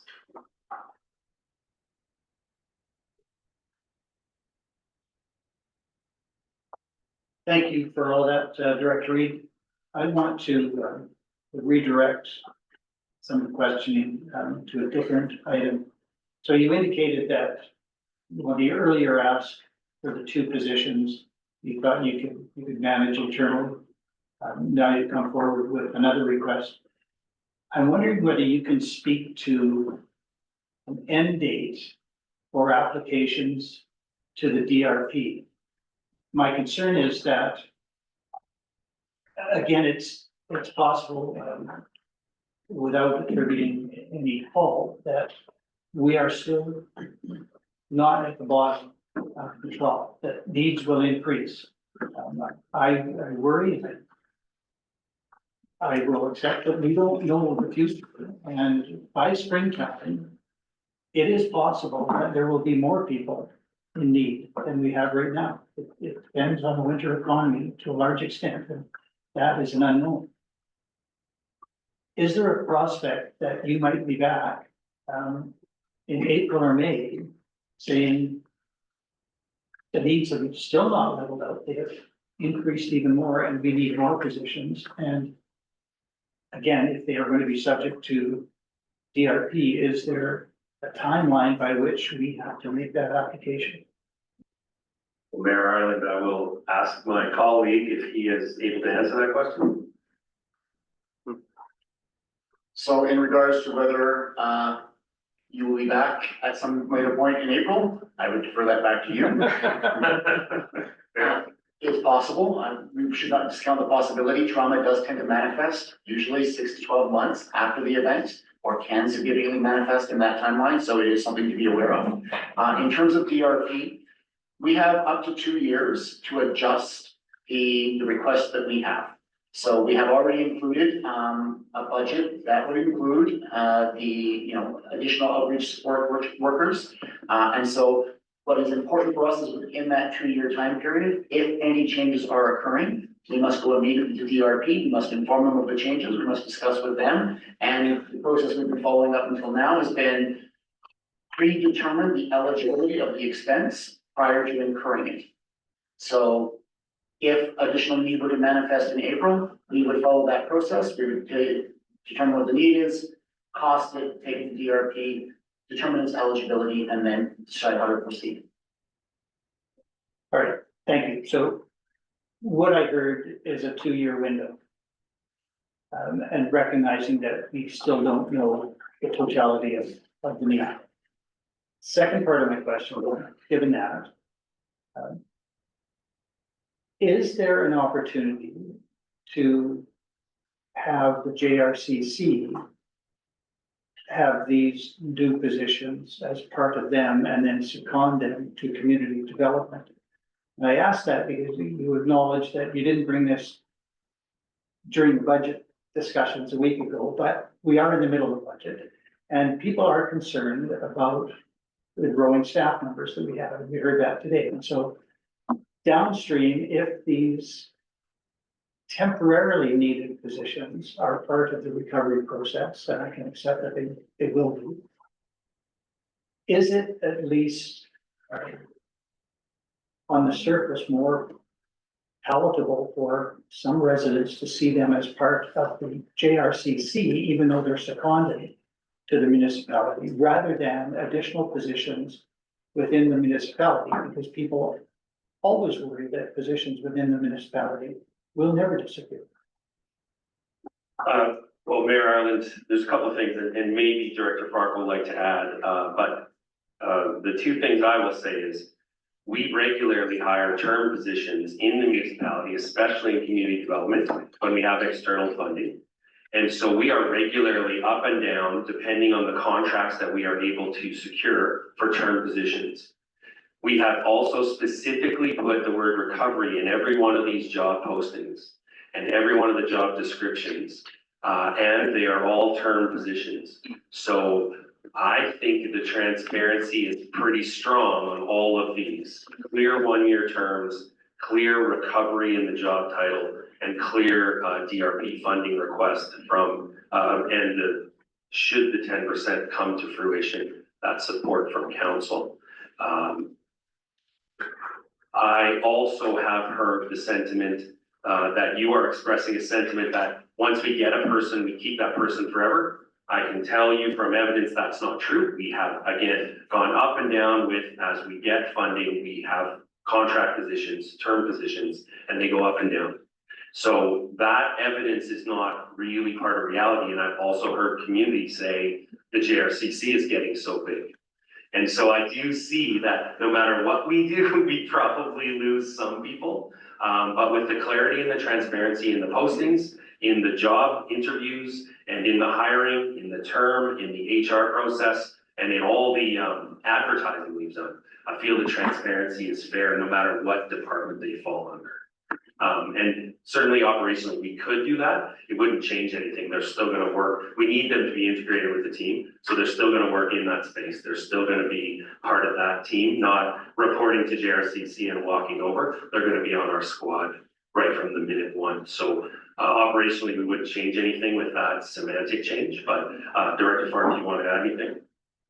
All I would add is that the DRP program expires, I believe it is September 2027.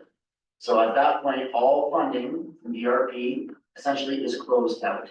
And so in absence of additional funding sources, all positions related to recovery are expected to terminate no later than that point, even though all the positions have been hired on shorter terms. And we have to make clear, in order to be able to get approval from DRP for eligible expenses, the work has to be clearly related to recovery. We must be able to demonstrate that this is as a result of the fire event and not otherwise ordinary municipal work. And therefore, I believe with those criteria satisfied, it is possible to, again, communicate to the public as much as possible the nature of these positions. And so therefore, where they fall under the hierarchy, practically they need to work with the cost team in order to be able to do their job. And so where they fall under the hierarchy, on a corporate organogram is less relevant. Thank you both. Councillor Miller. Thank you. The following line of conversation, so we're $311,000 into an additional ask to the 73 million. Or is this covered within that 73 million? Because this will add another 31,000 that we have to repay. So we have submitted a budget to DRP that has a bucket item that is the recovery effort, the recovery office. And within that, we carry some contingency. And so these positions can be hired and recruited and still keep us within the contingency within the budget. So these in and of themselves do not add to the 73.1 is the current number, I believe, off the top of my head, that we were 23, I can never remember which, sorry, I apologize, not relevant. They will not add incrementally to the currently approved number. Having said that, there are a couple of other incremental costs that we have identified that we are currently discussing with DRP that will probably raise that number up slightly. However, there are also other costs that we expect will come in significantly lower. So I just want to remind council that the 73.1 or 0.5 is a current estimated target number. And you can assume that the final number will be anything but that number. And based on how things are currently progressing, my current anticipation is that the number will likely be less. There is a possibility that it could be higher, but it will likely be less. Thank you for that. Just trying to understand our initial ask, and there'll be other probably requests coming up potentially in the next 3 months as well, but we've covered off by asking for the amount that we did. That's correct. We built in contingency within the budgets and within the asks. And having said that, we have to justify those contingencies to DRP, so they are aware of them as well. And as you have indicated, there are other areas where costs are going to evolve. Infrastructure damage, for example, is an area where we may gain further understanding. This is why the DRP program allows you a time period in which to adjust up or down your ask. And a reminder also in terms of how the DRP program works. They advance money at our request, so we have received our first 50% advance. And then as we work through and pay that money out, we can request additional advances. And what they do is they advance up to a maximum of the 90%. And the final 10% then becomes the responsibility of the municipality. It's not that they pay a full 100% and then we are required to pay 10% back. So the budget management is a very important process with DRP, and we are working closely with finance to ensure that that is well followed.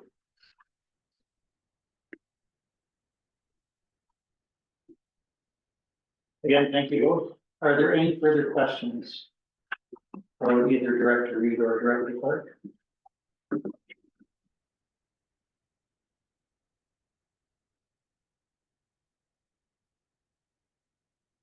Is there a councillor prepared to make the motion? And if you need some time to consider, I could call a recess, but Councillor Hall, go ahead. Thank you, Mayor Ireland. I would make that motion that council approve the establishment of the following additional positions to support the ongoing increased social recovery efforts. 3 additional full-time recovery outreach worker positions for 1 term, and 1 additional full-time recovery childcare worker position for 1 term. I'm going to speak to the motion too. I think this is important. Yesterday, I added myself to your new client list as I accessed some additional supports for our family. And the office is busy. We're only 4 months post-disaster, and as we heard from Director Fark, this sometimes won't rear its head for 6 to 12 months. I feel residents are starting to struggle more, and based on my own feeling and also conversation with residents in the streets, as the shock of the disaster wears off, we're facing the realities of recovery, which is complex, and the realities of rebuilding, which is daunting. Especially coming into a really challenging time for mental health. I think the staff and residents will need this support for coming years. Happy to make that motion. Thank you, Councillor Hall. Before I ask for debate, is there any councillor who wishes to deny the question? All right, thank you. Go ahead, and Councillor Demora. No, I can say, good move, you beat me to it, and I'm happy to support it, and I'm glad it's coming from you. And, yeah, it's an easy, vote for me today.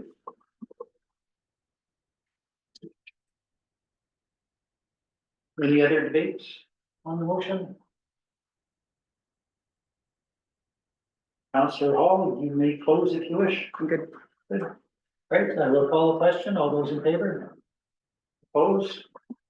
There's 1 opposed. Motion is carried.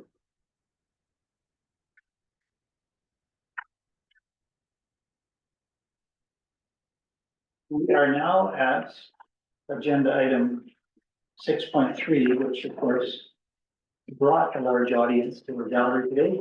But I think this would be an appropriate time to call a quick recess. With councillors a slight break before we get into the budget, which could take another long period of time. So it is now about 3:15. We can stand in recess until 3:25 and reconvene at that time.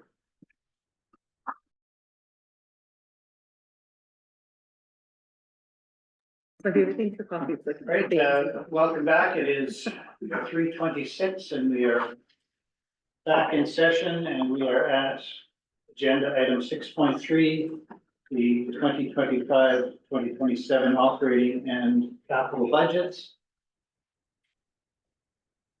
I will turn first, I suppose, to Director Malinchuk. We have a slightly revised budget before us based on our discussions from. I'll let you speak to that first. Thank you, Your Worship. Good afternoon to everyone. What I might do is ask everybody to go to page 49 of the agenda package or page 11 of the document that you've been working off of and seeing within the context of the PDF. So better to go into page 49 of 79. And I can highlight very quickly what the changes were and how it impacted the operating budget as you see it here.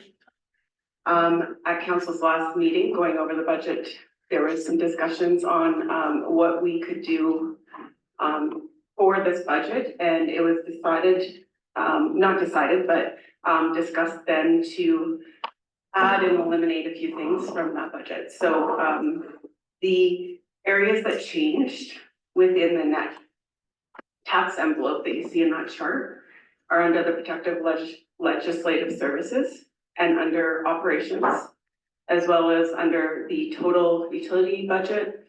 And obviously all of that affects the tax budget as well. So council discussed adding all of the external group requests that were not built into the budget originally. And then also discussed removing the bylaw position that was suggested by Director Nadon. And then also adding a project coordinator position and a maintenance worker. So all in all, this resulted in the changes that you see under protective and ledge services, as well as operations. The external group requests are under the protective and legislative area, as is council. So the council requests fall under that area. And so is the adjustment for the MCO bylaw position, the term summer position that it was discussed at removing that. So that impacts the taxes. And then the maintenance worker would also impact the taxes. And the project coordinator position, after discussing it further with the director of operations, it was allocated as 1/3 to water and sewer, and therefore why the utilities were slightly adjusted, and 1/3 to roads and grounds, and 1/3 to facilities and asset management. Therefore, the rest of that position affected the tax-based budget. So now you can see that it has changed the total tax budget request up to $705,465,000, and the total utility budget would go up year over year, $116,115. All the pages that were impacted within this document were changed out and replaced. And you can see the differences between the two, as I know that council has hard copies, or you can reference also the copy that was online at last week's meeting. And that is a high level summary of the changes that were discussed at that meeting. And I'm open for any questions or thoughts. Thank you. Thank you for that, Director Malinchuk. I open it to questions from council, although I might begin with one simple one myself, but there is a change to Jasper recovery. It's only $12,000 and it's an in and an out, but what explains that? Good eye, I must say. I forgot to allude to that. Definitely, there was, and it changed on the JRCC page as well. Director Fark spoke to it at last meeting, but there was an audit addition of $12,500 that we received post putting the budget onto the website. So therefore, it was adjusted within the context of this budget to reflect what was communicated. Just didn't have time to put it on there before it came to council. So that's the only impact that you'll see there. And obviously 90% and 10% to be considered in that factor as well. Thank you for that. Deputy Mayor Keller-Ramsey, you had a question? Thank you, Mayor Ireland. And It was after last week's meeting that I was reflecting this, and I'm sorry I didn't ask this question last week. But on the maintenance, worker, the director of operations indicated that currently that he contracted millwright to work on the, ice plant for operations. And that it was difficult to apply a millwright. So I'm just wondering why, when hiring a new maintenance worker, some of that budget wouldn't have been allocated towards the maintenance job? Thank you for the question. I don't believe we have Director, Mans on line. We're just checking right now to see if he can speak to it, but, no, so not available. So I might be able to come back with more information on that, or, Mr. Michaud might be able to speak more to it as well. He is online. However, I know that there's an additional need in that area as well. The arena that would be taken care of by this position is, there's going to be a lot of change, and we have to remember also that we had a position covering that area that has since retired, and that position knowledge and work that was involved was way above what most would offer to our community, and we're sorry to have lost him in his retirement, but we will need additional support in that area, given that his expertise was impeccable. I'm not sure if Mr. or Director Reed might like to comment more on the facility and the systems, but the systems have changed drastically, and there will be a lot more needs in that area. Thank you, Director Malchak, and your worst, or Mayor Ireland through to council. The loss of Peter Bridge, who, you know, an Olympic and NHL ice maker, is certainly has been a challenge for us. Having said that, Pete has done a great job of training the staff that were working with him. And so, for example, I can tell you today, we are sitting at over an inch of NHL quality ice in that arena right now. And the new ice plant is far more computerized and less of a magic black box that would require a magician to operate it. It is a technical exercise that requires a technician. Our staff, again, are prepared and educated and trained to do that job. What we as a municipality are aiming to do, however, is to take away some of the specialized situations we've had in the past. I can give you the really clear example of chlorine bottle changes. There are chlorine bottle changes required at the water treatment plant, and there are chlorine bottle changes required at the pool. At the water treatment plant, we put a technical expert in that job, and we get that technical expert, or two or three, to be very good at it, and they do it consistently and safely. At the pool, we have always just done, whoever is on shift that day, the lifeguard, needs to learn how to do a chlorine bottle change. It is not the most appropriate use of the right asset, the right person doing the right job at the right time. And so the arena ice plant is going to be another place where we can have expertise that applies across our municipality, also apply to the arena ice plant. So that is one of the ways we are aiming, and that does require more of a what you would call like a bench strength across the departments. So we can put the right person doing the right job at the right time.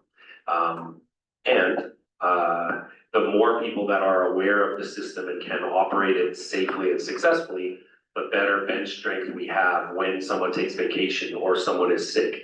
And so all of these are factors that we are doing, making changes in how we partner with other departments. Well, really between my department and operations, to be the most efficient and effective operation we can be overall. Is that what you were hoping for, Director Malchak? Thank you.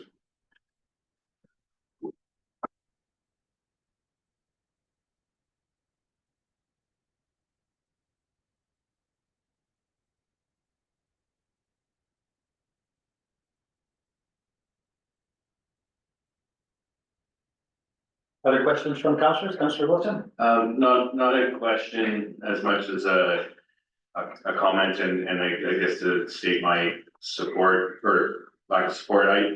I feel this year, as beneficial as positions would be, I do feel like that if we hire both of these positions, project coordinator and the maintenance worker, they would benefit both departments and we would probably have, or we will have a better product coming out of it. But I think this year it should be a time of austerity.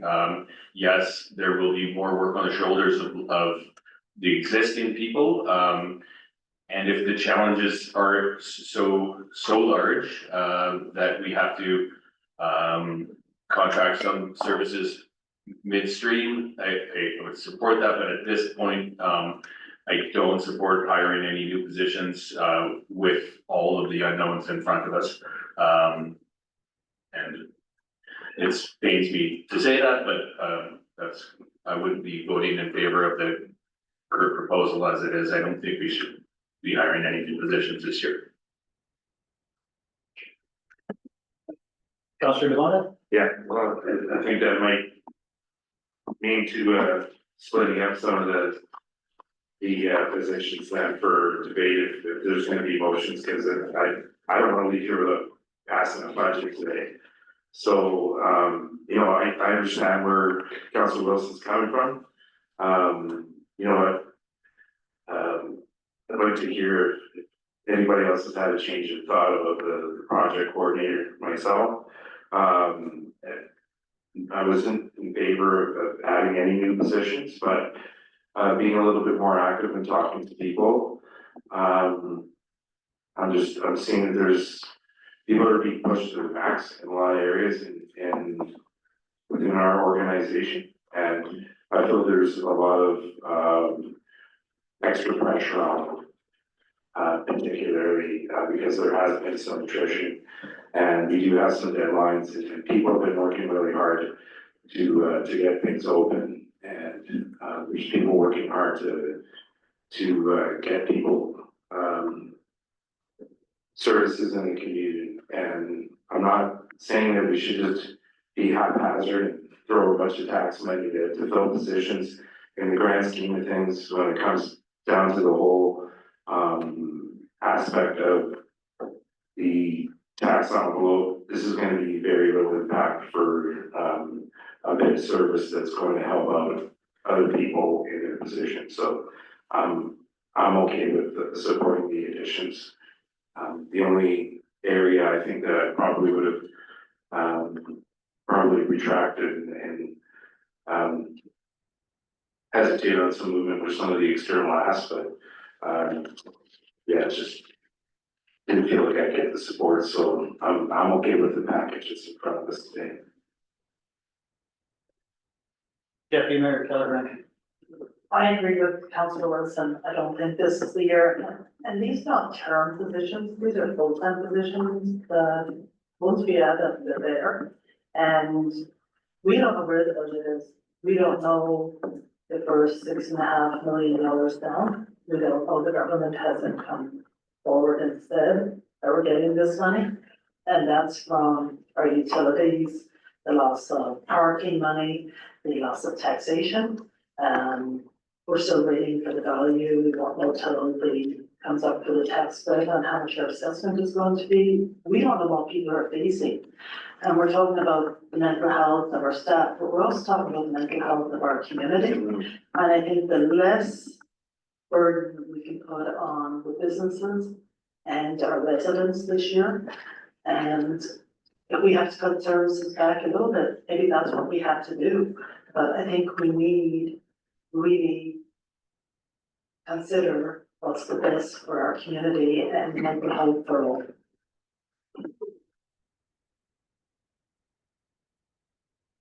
We appear to have entered into debate without a motion. We are at a stage where we can certainly entertain a motion, but we are also not necessarily done with asking questions of administration.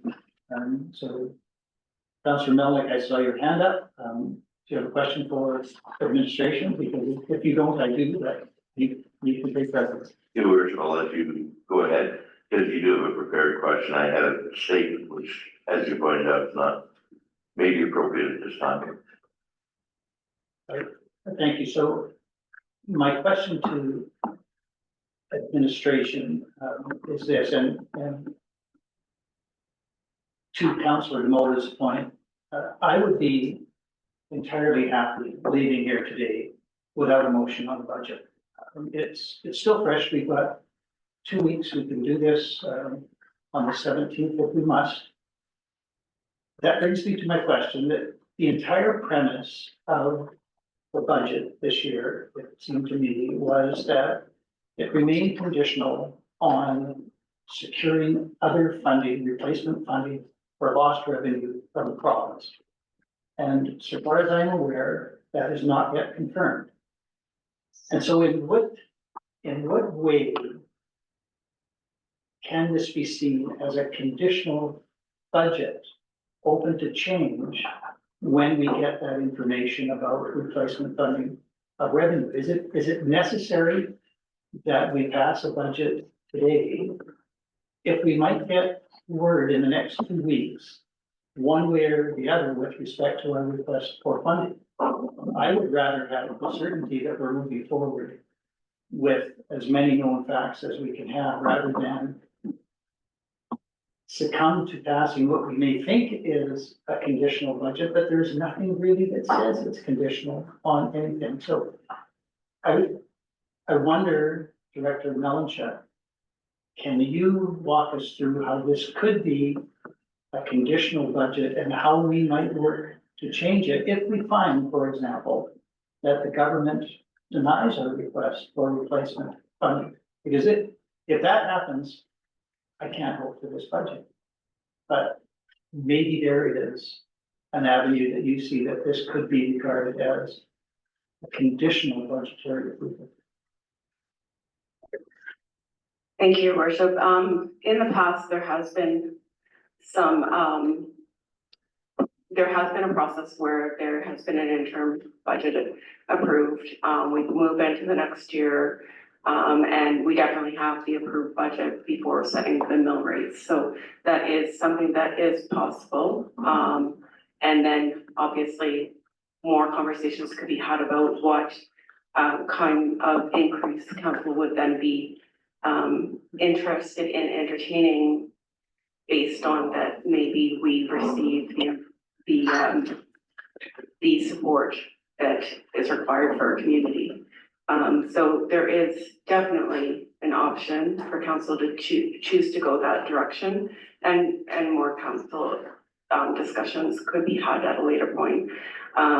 We don't set the mill rates for quite some time in the new year, so I believe that administration would be still comfortable with that and move forward and continue business.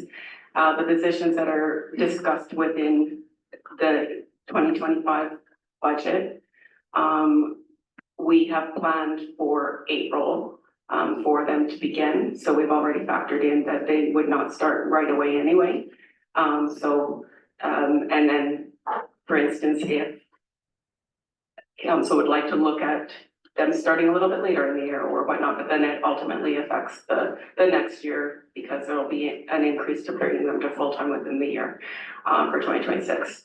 So there are some options, and I'm completely open and to working with council on ensuring that our community receives the best going into what we all are very uncertain about at this point. Thank you for that. And then to confirm my understanding of your answer, then we could approach this as passing an interim budget until such time as we get confirmation one way or the other from the province about our requested supplemental funds. Thank you for that. Councillor Melnick, we're next. Well, with that clarification, it might be appropriate for us to have a motion to that council approve the interim budget as presented. And then we can have a debate. As to the motion, that's one aspect, or we can delay this budget until next meeting, which would be, like you say, as you say, on the 17th, which gives us the opportunity to have it in front of the public for a longer period of time. Personally, I am in favor of delaying the vote on the budget until that regular council meeting on the 17th and getting additional feedback. I'm comfortable with the budget the way it is right now. It's with the changes and reallocations. And, you know, I understand the concern about, and again, am I going to be not necessarily out of order, but if I might continue with just a statement about additional positions. Our whole town is dug up right now. We got street stuff happening, we've got towers putting stuff in, we've got debris removal, we've got all kinds of things that we're gonna be facing. And, you know, and for the discussion about the project coordinator, we're gonna have to get a lot of stuff done to be ready for next summer, to be ready to welcome guests.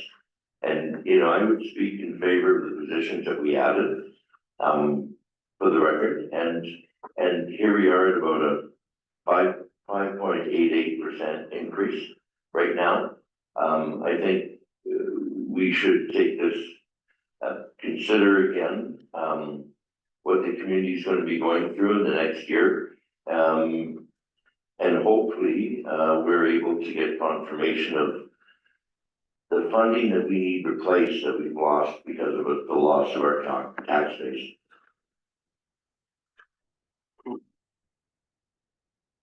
Councillor Hall. Thank you, Mayor Ireland. I have a question actually for Director Fark.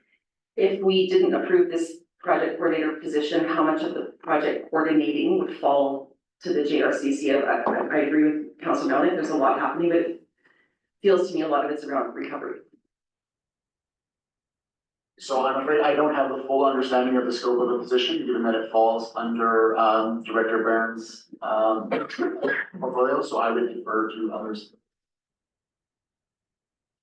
Thank you, Director Parker. I can speak more to that. It was brought to the table to discuss the project coordinator position just under the operations section to assist with all of the projects that are occurring, but in the municipal scope. So as Director Manzat suggested at the last meeting, it's a position that should have been requested a long time ago. It would be, and then it was a split between a third into water and sewer, as well as then into roads and grounds, a third, as well as then a third into facilities and asset management. So it is all encompassed into what the operations department needs to do the projects that we are doing at the moment. So definitely something that would have even assisted Director Reed in the rebuild of or renovation of the activity and aquatic center arena, because it was a big add to a director's position to take care of that stuff. So that's the kind of position that they would be looking for in that scope. The municipality is getting busier and busier. There's always more to do. It doesn't seem like we ever have less to do. So that it would not fall under the recovery whatsoever. Thank you.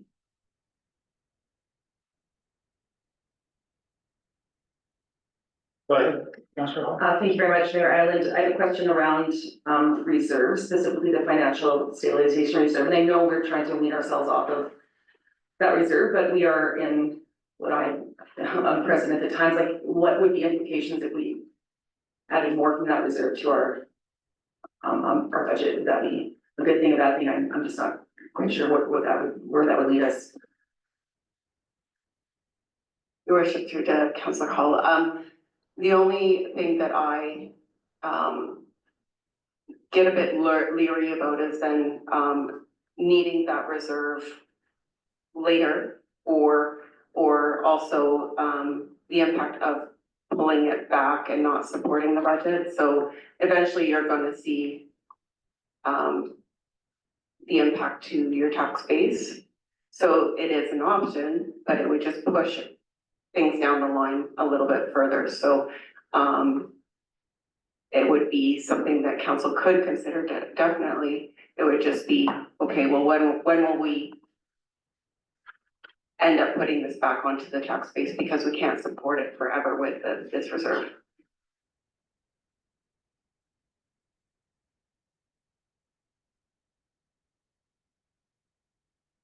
Councillor Demota. Thank you very much. Through you, if I can ask, Director Malinchuk to go to page 66. It's the org chart for operations, and I just wanted to see where I thought at one point I saw that maybe I was imagining it like the proposed positions in kind of a dotted form, but they're not here. So it's just in the organizational chart, at least from what I can see, and sometimes I'm a little bit blind by the amount of information that's there. So the project coordinator would land where? Your worship, through to Councillor Demota. The org charts that you are referring to that have, the positions that are, outlined in a dotted line, those are recovery positions that you see built into, their areas. For, operations, for the project coordinator position itself, we've split it when it comes down to a financial management over departments. But it might be seen, as being more so under, it would be the director's decision to where that position would lie. For instance, there's a position in, my department that's split into being paid by utilities, funded by utilities a bit as well. So, her position falls under my org chart and falls under my direction, but her and how she's, allocated her wages is split between different areas. So it would be ultimately, the director that would decide how that would flow within their department. But most likely reporting directly to the director of operations. It would definitely go to a manager position, and then the manager reports to the director. So. And it's not in there because it was a value added position. It wasn't, built into those org charts for that reason. It was if council wanted to, think about adding that position in, yeah. totally fine, I appreciate that. So then, under the same thing, with the new proposed, millwright position, that would be divisional, I guess, would that be like a 0.5 under, tradesperson millwright, and then we would see 0.5 in community development? Is that how that's gonna kind of work out? Thank you for the question, Your Worship, through to Councillor Demota. So, this position is described as maintenance worker 2, not millwright per se. So that position would fall under the municipal building and asset manager. I do know that one. Perfect, and so then we go from ×3 to ×4, we would have four people in those positions, okay? And because of that, it doesn't matter, that's great. I'm glad I know where it lands, I wanted some clarity on that when we're looking at the big picture. Most of it is financial of concern, but I think that if people had a little bit more of an idea where those positions sat, it might help to moving forward. Thank you. Thank you.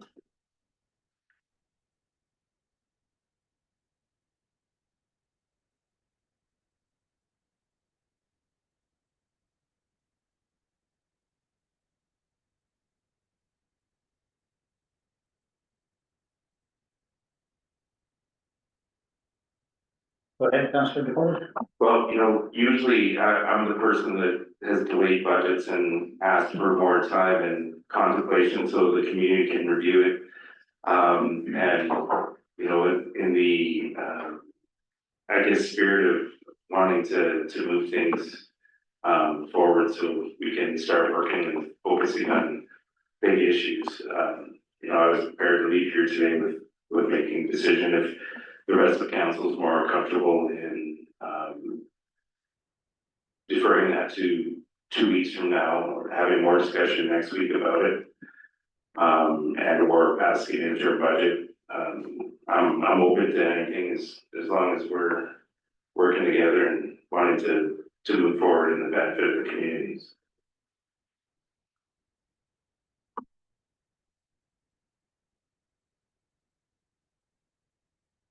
It's gonna give time for other agencies and representatives of other areas in the community to come forward and talk about what they may or not like in budget and have people communicate back to us. I'm okay with that pragmatic approach as long as nothing's on the ropes for us to make a decision.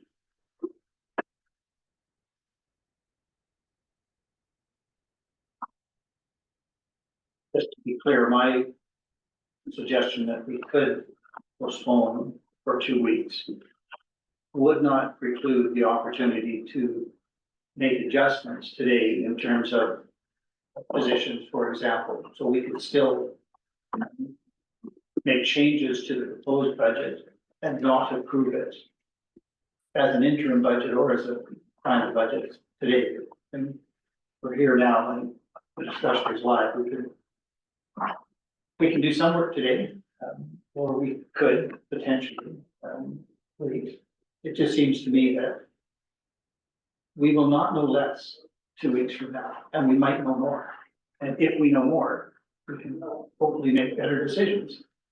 There is no rush to make the decision today. It provides more opportunity for residents to engage if they choose. But it also provides an opportunity for council to hear back from the province, which is a critical aspect of this. And it's such a difficult decision that I think we ought not to make such a decision in the absence of information that could be available within the next 2 weeks. But again, if we want to talk about specifics of the budget, including whether positions remain in the budget, we can certainly do that today.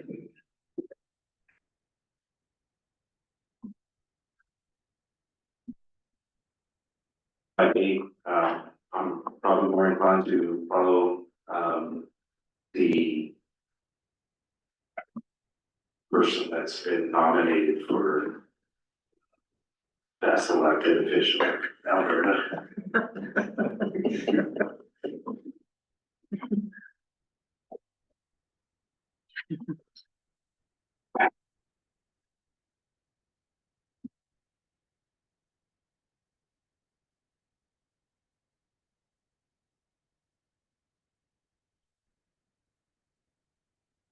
Councillor Melvin. So for a point of clarity, we need to make a motion to move this item to the next meeting. In other words, table it to the next meeting. It is a course of action open to us, I would say, not table it, but postpone it to a certain date, which would be December 17th. Councillor Remoto. I'll do that for you then, so you don't have to step out of your chair. See if you like this. I move that council defer approval of the 2025 to 2027 operating budget as presented, and that council defer the approval of the 2025 to 2027 capital budget to the next regular council meeting of December 17, 2024. That work? It certainly can work. Can you speak to the motion? Absolutely. Any debate on that motion? Friendly amendment? Well, go ahead, Councillor Hall. Only a question for clarity, if we pass this, can we also, have a budget come back for the 17th without those two positions in it? Is that something we can do? That is the conundrum, that was hoping that we might get a motion on that first if we want administration to do some work on this budget. But I think we could get away with it in reverse order, so have the budget come back in 2 weeks, but we could still make a motion. If the budget which comes back is subject to whatever motion you might need to remove positions or any other motion to amend, I would have preferred to go there first, but it's not what happened. Go ahead. Okay, how about if I have the opportunity, man, that to defer the approval to next week to committee of the whole for further discussion, and but we can't really defer approval because we're not approving things at committee of the whole, so. Okay. I think I got it.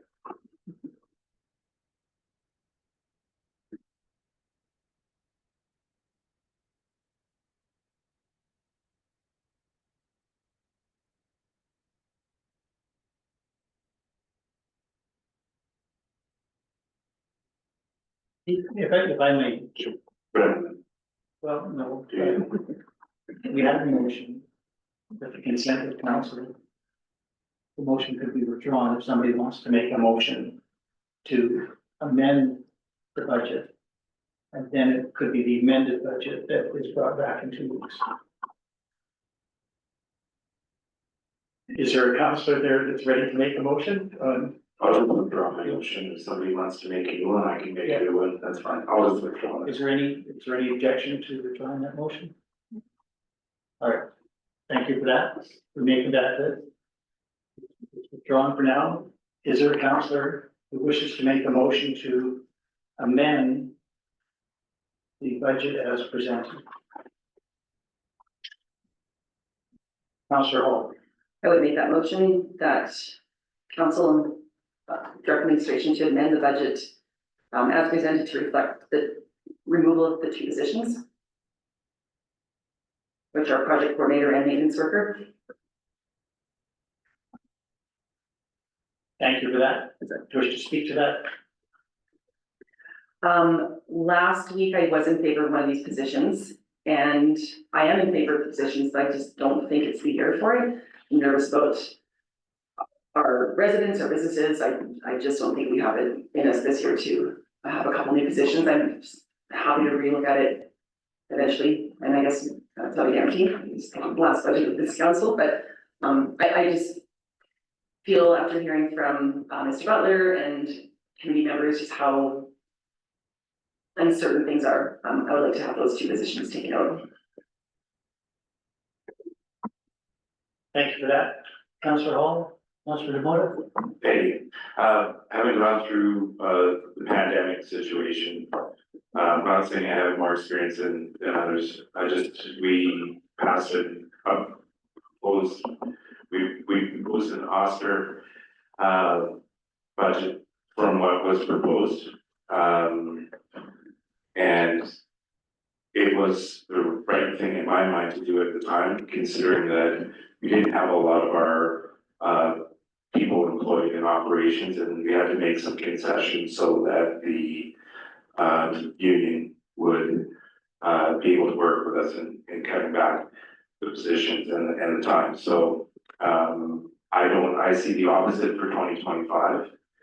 And because of that, I know what happens to future budgets when you cut back too much. And I think this is a pretty slow progression. And I think that what administration has done is they presented something that is pretty drawn back compared to what we could have been presented with. And you know, we were first proposed with a 3.4% increase, and then with these additions, I I would more support having these positions, in the community, more so than some of the external asks that, might benefit fewer of the people. So, I can't support amending that. Thank you. Thank you. Anybody else wish to speak to the motion? Councillor Melnick? Thank you, Your Worship. I would still continue to support the positions for the reasons we discussed last week and some comments I made earlier today. We're in a period of time where there's gonna be a lot of activity and a lot of extra work for the municipality. And everything that we do is changed now until we get back to what will be hopefully normal. And my thought process was with supporting the full-time position in the operations department was for greater efficiencies and hopefully cost savings. So yes, it's an additional cost, but I do hope that we'll be able to be more effective at completing projects and getting better prices and certainly serving the community better because of that focused effort at the stage of contracting. Councillor Melnick? Any other councillor wish to speak? It's your motion. Oh, yeah, right. Well, You get a chance. Okay. Deputy Mayor Keller. Thank you, Mayor Ireland. I know in the past with the priority-based budgeting, when our directors really wanted something, it was put in there that it was a real need. It didn't find that argument last week. I asked the question about the coordinator contractor, and I was told that, you know, down the road it may save money in contracting, but then got told that no, this position will be to help the managers to take that portion away from them, so that it's for the workers. So I don't see that as a real need. And I agree with Councillor Wilson with the maintenance position. With the ice and that, a lot of people, I think, have been well trained, and we have contracted budget money within for services within the budget, that if need comes, they can bring in a contractor and they can always come back to council and say, well, we need this now, but there's nothing to prove we need it. So I just don't think it's the year to move forward with new positions. Thank you. I will speak in favor of the motion from Councillor Hall. Like Councillor Hall, I voted in favor of one position last week and opposed to the other one. That was on the basis that I was concerned that our operation of the new arena was critical to the welfare of the community. And it appeared that that position might allow us to present to the community what they need, but I accept the arguments by Deputy Mayor Keller that we can, if we must, adapt later, either with contract workers or otherwise. And I did hear, and I don't rest my view entirely on this, but we heard earlier today that we have now an inch of NHL level ice in the facility, which is good news and should be reassuring to the community that we have people on board now who can manage that facility. So I will be inclined, I'll again, given those arguments, that it is going to be such a difficult year for our taxpayers in any event, and we have not yet, as I said earlier, seen the bottom of the trough. I think we will be facing continuing challenges through the winter and into the spring. So I would reconsider my vote, on that one, and I was opposed to the other one in any event for the same reasons. I will support the motion. Councillor Hall, you wish to close? Thank you, Mayor Ireland, and yes, I just wanted to speak quickly to Councillor Moda's point about cutting back, and these aren't cutting back, this is just not adding to new positions, and I agree with Councillor Keller MP, to Councillor Moda, or Councillor Melnick's conversation around saving money. I wasn't, there didn't seem to be any proof last week, and I wasn't convinced that that would actually happen with this position, so my motion stands. All right, I will call the question, and that is, the motion was to remove the two positions, the one in the Community Development Department and one in Operations from the 2025-2027 operational budget.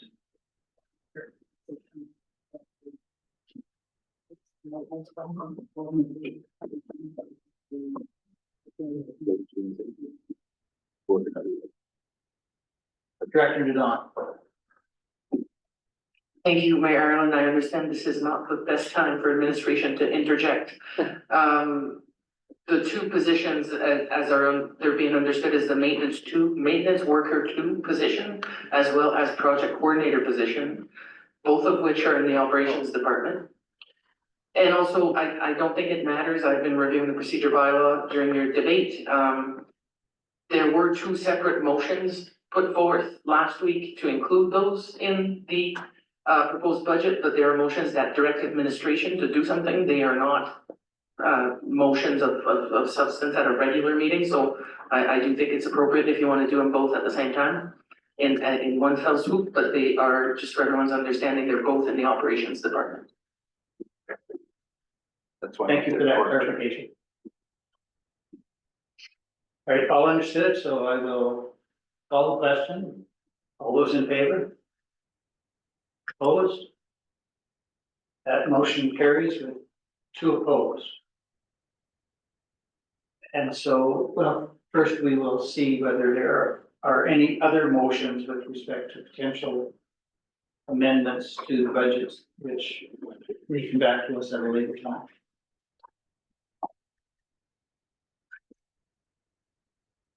If there are not, go ahead, Councillor Hall. Thank you, Mayor Ireland. I have, I guess, a question for my council colleagues. What is the appetite to add a little bit more from our stabilization reserve to this budget? I think my rough math says remove those 2 positions, look at us down to about 5.1%. I'm looking at Councillor Melnick. And it'd be nice to get this budget under 5.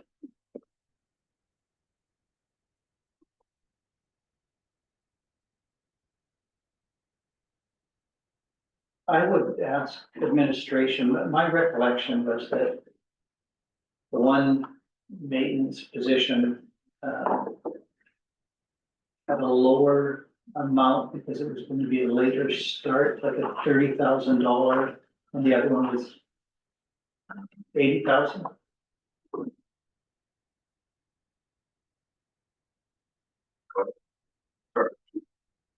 Are you able to confirm what amounts are attached to those 2 positions? Yes, your worship, so with those positions, they were close to about the same amount of dollar, I think it was 74,000. I just was doing some removals as that was mentioned. I'd have to go back to a different budget, but it was labeled as 74 and 80,000. But with the calculations that I've put into the budget document, it's actually around 74,000 each. And that might have been starting one a little bit later than the other, but it's around the same dollar amount. But yes, it was listed as higher for the the project coordinator was listed a bit higher initially, but with the document itself, it worked out to be a little bit very close in the amount of money. And in each case, all coming from tax support. No, so 100% for the maintenance worker too. And then it was 2/3 in tax supported for the project coordinator and the other 1/3 between water and sewer within the utility tax base.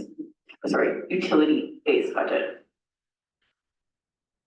And I won't hold you to this, but combined then, over $100,000 would be saved from the tax requisition for the two positions.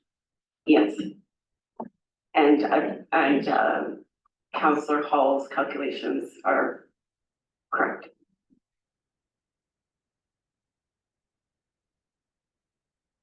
Thank you. Councillor Hall, you were interested in another issue.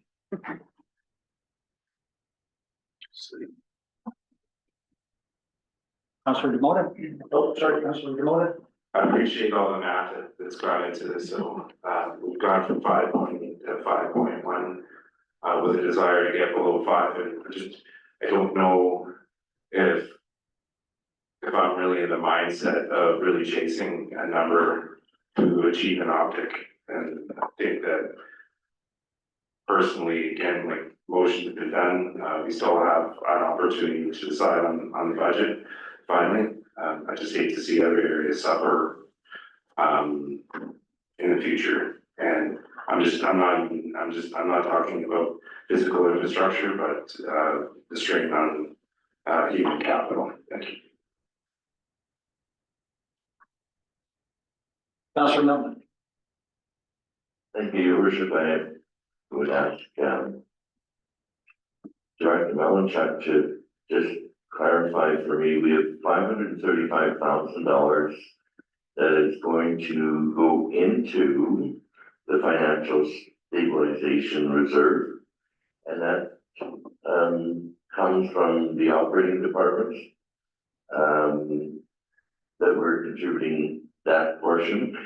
We also have a policy about any overages at the end of the year that we would fund the reserve. So is this an estimate that we would, that the 535 that's planned here on page 34 of the budget book and wherever it is on our agenda, that means we're transferring from the operating departments into that reserve?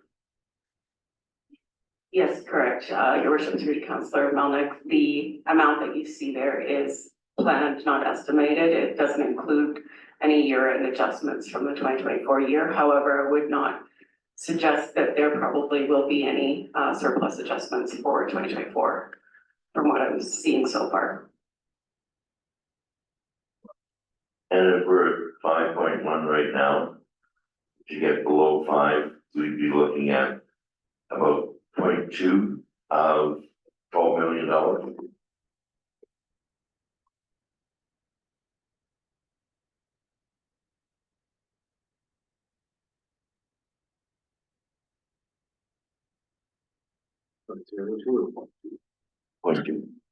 Your worship, through to Councillor Melnick, we can do some estimations, but if it's also something that council would be looking for in that regards, if we're having other meetings, it could be a potential that administration bring forward potential numbers for the next meeting to discuss the rather than estimating numbers. I can put it into an exact document, have it ready for council should you wish to entertain that idea, so that it's an accurate number to make a decision on the December 17th meeting, should that be the case, that council is able to make that decision by then. I'm good. Thank you for that. If you're good with that, it might be appropriate to have council make a motion directing administration to come back with budget reflecting those issues. Before I'm looking at you, Councillor Melnick, because you took us down the path that directing John. Thank you, Mayor, oh, sorry. Thank you, Mayor Ireland. Director Malinchak and I were just discussing that. So today is the first regular meeting of December. We do have a committee meeting next week prior to December 17th, which would be the date where there needs to be a decision on the budget, and that decision could be to go to an interim budget. It could be to approve a budget, depending where you're at with your deliberations. But certainly if there's areas where you need more information, administration procedurally would prefer to take it away, so Director Malinchak can crunch the numbers and give you some good and accurate information for your consideration for the following week. So that would be our proposed process. We do have a fair few items lining up for the committee of the whole on December 10th, because it's the only one we have in December, and we missed one due to budget presentations last week. So we're already looking at an agenda list that is stacking up a little bit, but budget obviously is important and should take precedence. So we're happy to take any direction away to return with detailed information next week for consideration on the 17th. Thank you for that. So again, if there's a councillor interested in making a motion directing administration to return to committee of the whole with a redrafted budget, which has removed the two positions that were just subject to the previous motion, and potentially looking at an adjustment either to transfers to reserves or using reserves to offset, that would be an appropriate motion now, so that administration has a chance to do what they can to meet our needs for next week. Councillor Mallon. So your worship, you made reference to taking us down this path. Actually, Councillor Hall took us down this path. I just chose to follow her.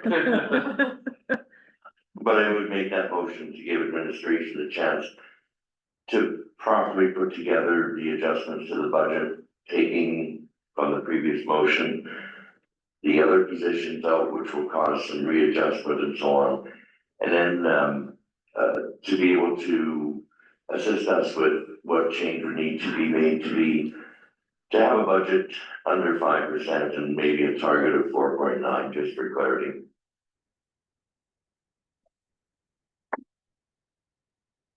Is that clear enough for administration? No. Your worship, I believe there is no motion on the floor yet. There's been discussion, but a clear motion directing administration to come back with specifics. So you've just cited a number, but if you could put that in a motion, that'd be helpful. He was attempting, and I was going to help him. So the motion will be to direct administration to return to committee of the whole on December 9th, 10th, with an operating budget reflecting the removal of the positions as described in the earlier motion, and adjusting transfers to reserves. Transfers to financial stabilization specifically. To reflect budgetary 4.9% increase. increase in taxes.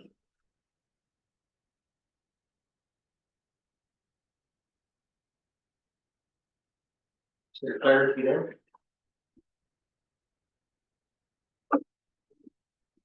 May I speak to the motion? The reason I'm choosing the financial stabilization reserve is, the plans are to transfer 535,000. Which is currently in the budget. I think if we were to reduce that by, $40,000, $50,000, that would still give us a reasonable transfer. I don't want to go against or go towards the utility capital reserve. That's a totally different animal that's covered off by utilities. And I think it's important, for example, our fleet reserves and our annual general capital reserves should be maintained to be able to cover our future capital and fleet purchases such as the fire engines and so on. So specifically going to the financial stabilization reserve, I think is appropriate. And we also have an opportunity if there's a surplus this year, although I doubt that will happen. That I believe the financial stabilization reserves receive 50% of the surplus, 40%, 50%. We could go back and find it, but I think that reserve receives the highest amount of the transfer. So I'm more comfortable with just keeping it simple by, reducing the amount that gets transferred into the financial stabilization reserve. Does that make sense, everyone?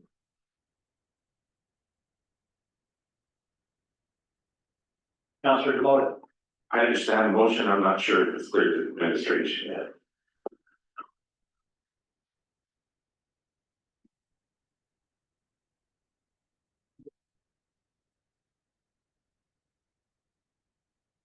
I can assist your worship if you give me just 1 second.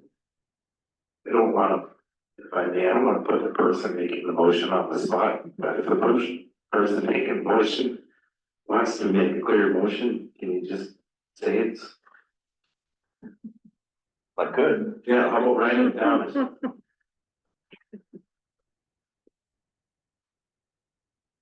You guys can't see that, can you? Somebody. You have to do it on that computer. I'm on. Mayor, if you prefer, I can type it out and it's being displayed currently, or I see your writing, but we can do that.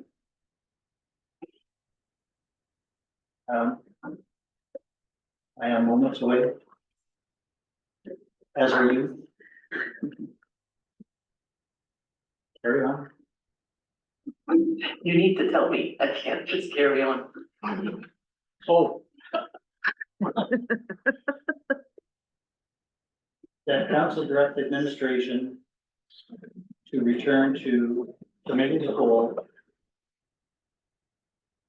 with an amended 2025 to 2027 operational budget reflecting the removal of you described the two positions that were just removed. You just did that. Both in operations.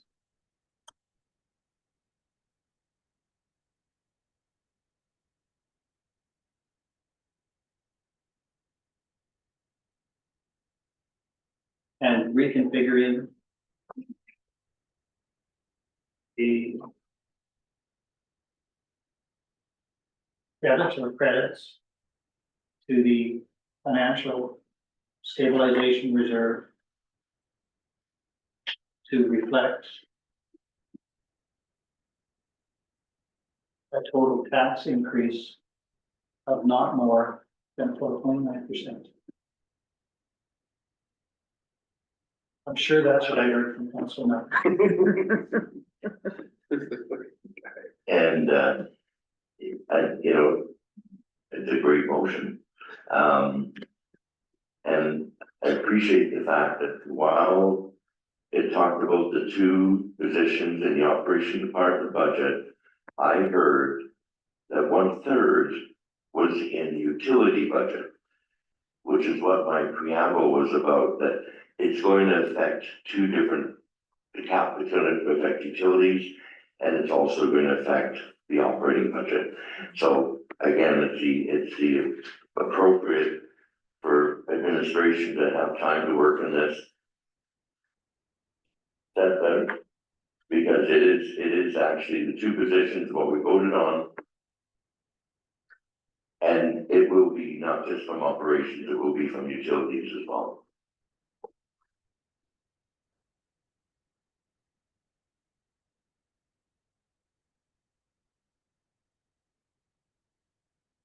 Director Malinchuk, did that give you a task for next week?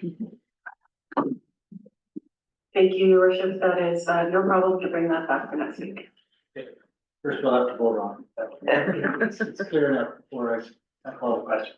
Any further debate on that motion? I will call the question. All those in favor? There are none opposed, that is carried, so that direction is given. And so that budget will come back for consideration at committee of the whole. But we might just for clarity have a motion that we postpone consideration of the amended budget until December 17th, because we need an end date to deal with this. So that was your previous motion, Councillor Demola. We have, but we're in two different positions now because we also have capital budget, so is the intent to move both of them? So I guess I can go back to that now, put a motion back on the floor. All right, I move that council defer approval of the 2025 to 2027 operating budget as amended. And that council defer approval of the 2025 to 2027 capital budget as presented to the December 17th regular meeting of council. December 7th, 17, 2024. Is that motion clear? Okay, just want to make sure.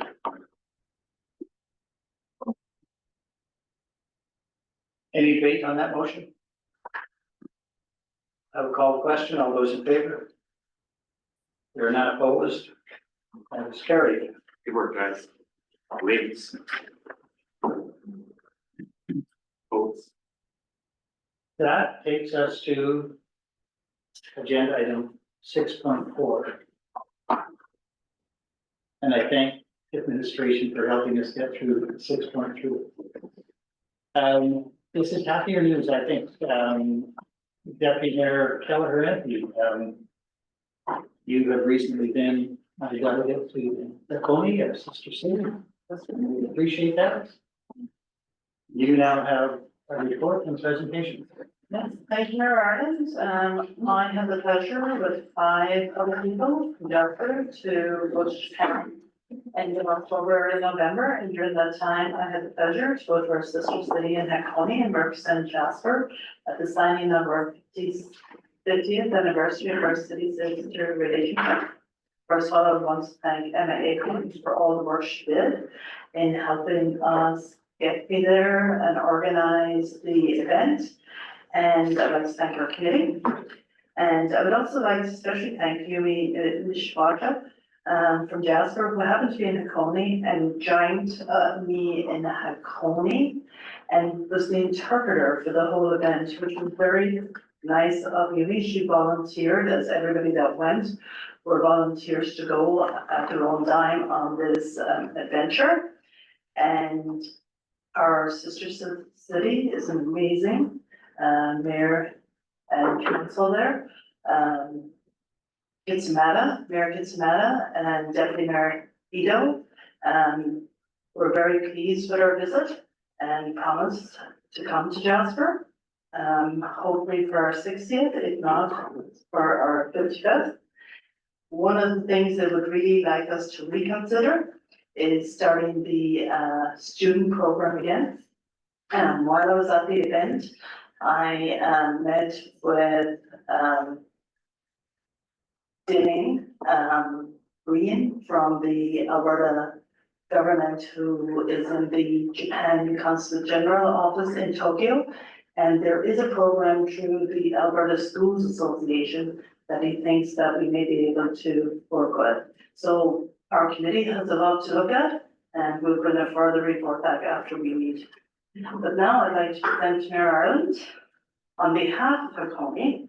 They gave us a donation to Jasper because of what happened with the wildfires, and I believe it's over $10,000 that was transferred to our bank. So I'd like to present this to you.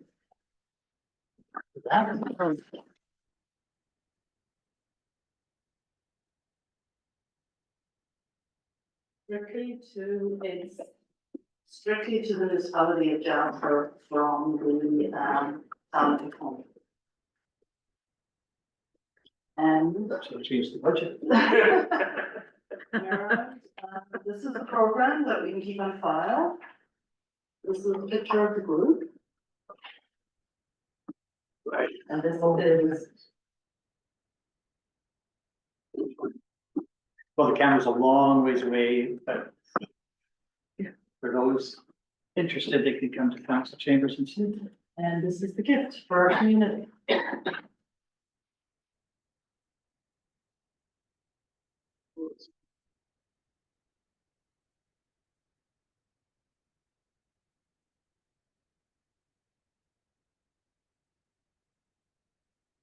So Mount Fuji and Inley Wood, there is, an artisan history in Hakone of doing this immaculate woodwork.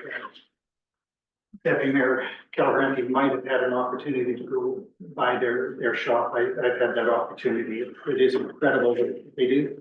It is wonderful. Our thanks to our friends in Hakone. This will be put on display so the public can enjoy it as well.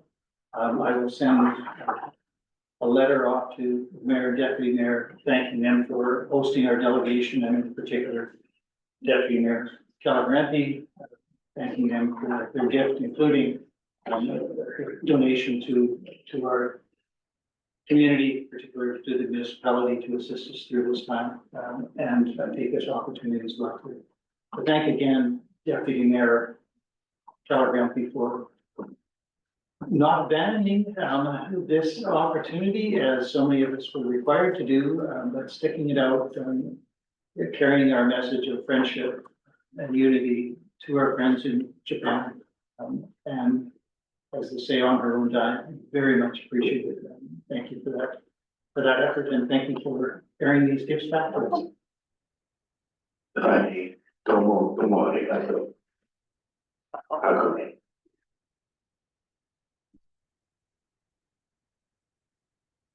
That takes us to agenda item 7, notices of motion, of which we have none.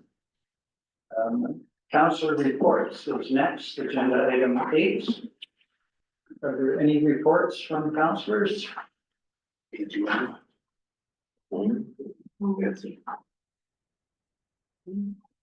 Go ahead, Deputy Mayor Kelleher.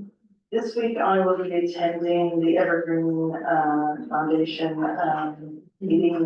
We have started coming for the next 3 days here in Jasper, so there will be a lot of discussions on already what's happening with our seniors. We built a pine grove, and so I'll be able to bring back some information, also budget, which of course will reflect a lot for Jasper. Thank you for that. Other reports? Councillor Hall? Thank you very much, Mayor Ireland. Yesterday, I had a Yellowhead Regional Library Board meeting via Zoom, and tomorrow I will sit in on the seniors in the conversation. Thank you. Other councillors?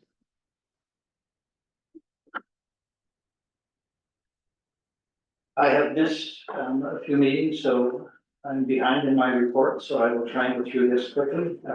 Others will already have reported on this, but November 14th, I attended a meeting event in this room with Minister Wassano and others, where I will remind you that there were $3.9 million of funding announced, some for Tourism Jasper, but most for small businesses in Jasper, which was a welcome announcement indeed. Later that day, I attended a meeting of the Jasper Community Team Society. November 15th, I had a meeting with the tourism-based communities, our friends in Canmore, Banff, and now we're joined by Sylvan Lake and Drumheller. November 18th, I joined virtually while Councillor Wilson was in person at a West Yellowhead Regional Waste Management Authority Board meeting. That day, I also had a virtual committee meeting with the Federal Ministerial Group for Jasper Recovery. The 19th, I was invited to participate in a panel discussion at the Tourism Industry Association of Alberta Budget Summit in Edmonton. I participated on a panel. I think the topic was lessons learned from the Jasper wildfire.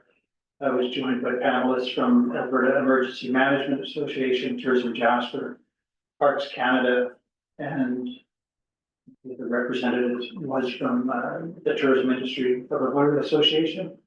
That evening, I attended the Premier's Dinner, which was associated with that conference.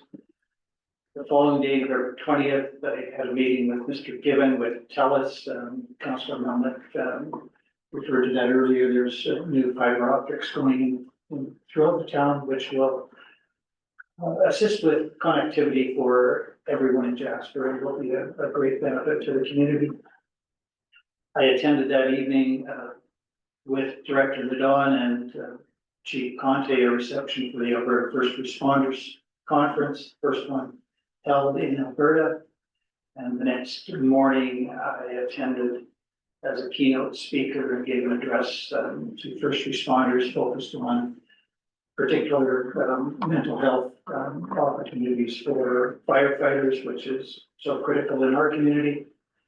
November 25th, we had a council advocacy workshop. 26th, of course, was budget presentations. 27th, I participated in a Joint Recovery Coordination Center strategic engagement session with a consultant that has been brought in by the JRCC. On the 28th, I had a rather long interview with CBC, a retrospective of the last 4 months and a prospective look into 2025 for the community. That is to air sometime between Christmas and New Year's. I also had on that day a virtual meeting with a group called the Jasper Owners Group. So a collectivity of principally outlying commercial accommodation interests who are interested, of course, in recovery efforts in and around the town. And also on that day, I joined an Indigenous luncheon with Indigenous partners in preparation for a further engagement session for the JRCC. That evening, I attended a Jasper multifamily LP Cabin Creek apartment celebration. So private enterprise in our community building apartments, which are so needed, and those apartments are now occupied by Jasper residents at the walk-ups at the west end of town. November 30th, I attended the Rebuild Jasper Run, Multisport Canada, again, bringing that race, rebranding it to the Rebuild Jasper Run. They had about 300 runners come to town. So good for business, good for hotels, good for other outlets in town, restaurants and other shops.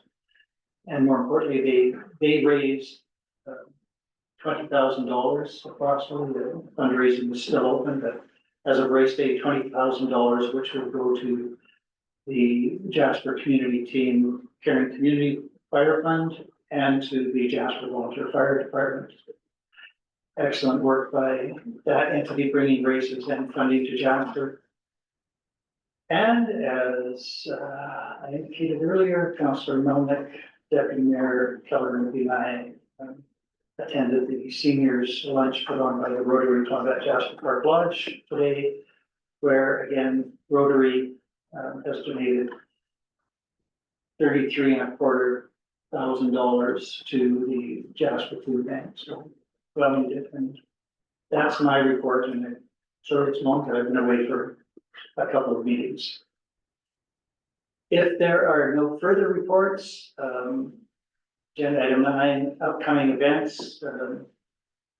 We have the community holiday party returning to the activity center on December 13th. So hope to see lots out for that.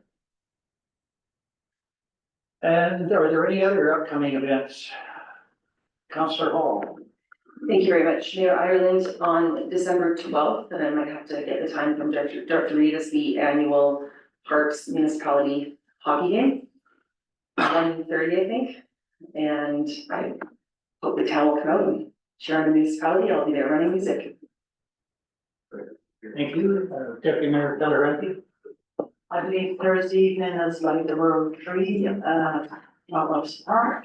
And on Friday night is the Chamber Christmas party with Councillor Melnick and I will attend. thank you for that. And apart from the World Tree, there is a book launch here, that's for the library. Beth Everest, a local woman, I should say, has written a book about tales from Jasper's past, and all of the proceeds from the sales of that book will go to support the Jasper Community Team Society. Another wonderful thing to be able to announce on Giving Tuesday.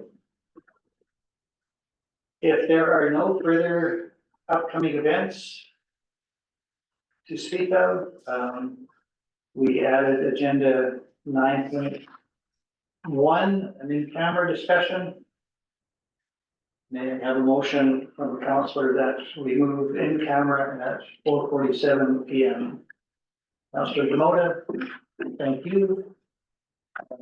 Just before I call the question to move in camera, I will advise those in the gallery and those watching online that when we reconvene, there will be no decisions coming from our discussions in camera. We will revert to open session merely to adjourn. So we bid you farewell today. Thank you for staying with us as long as you have. And with that, I will call the motion to move in camera. All those in favor? There are none opposed. We are in camera.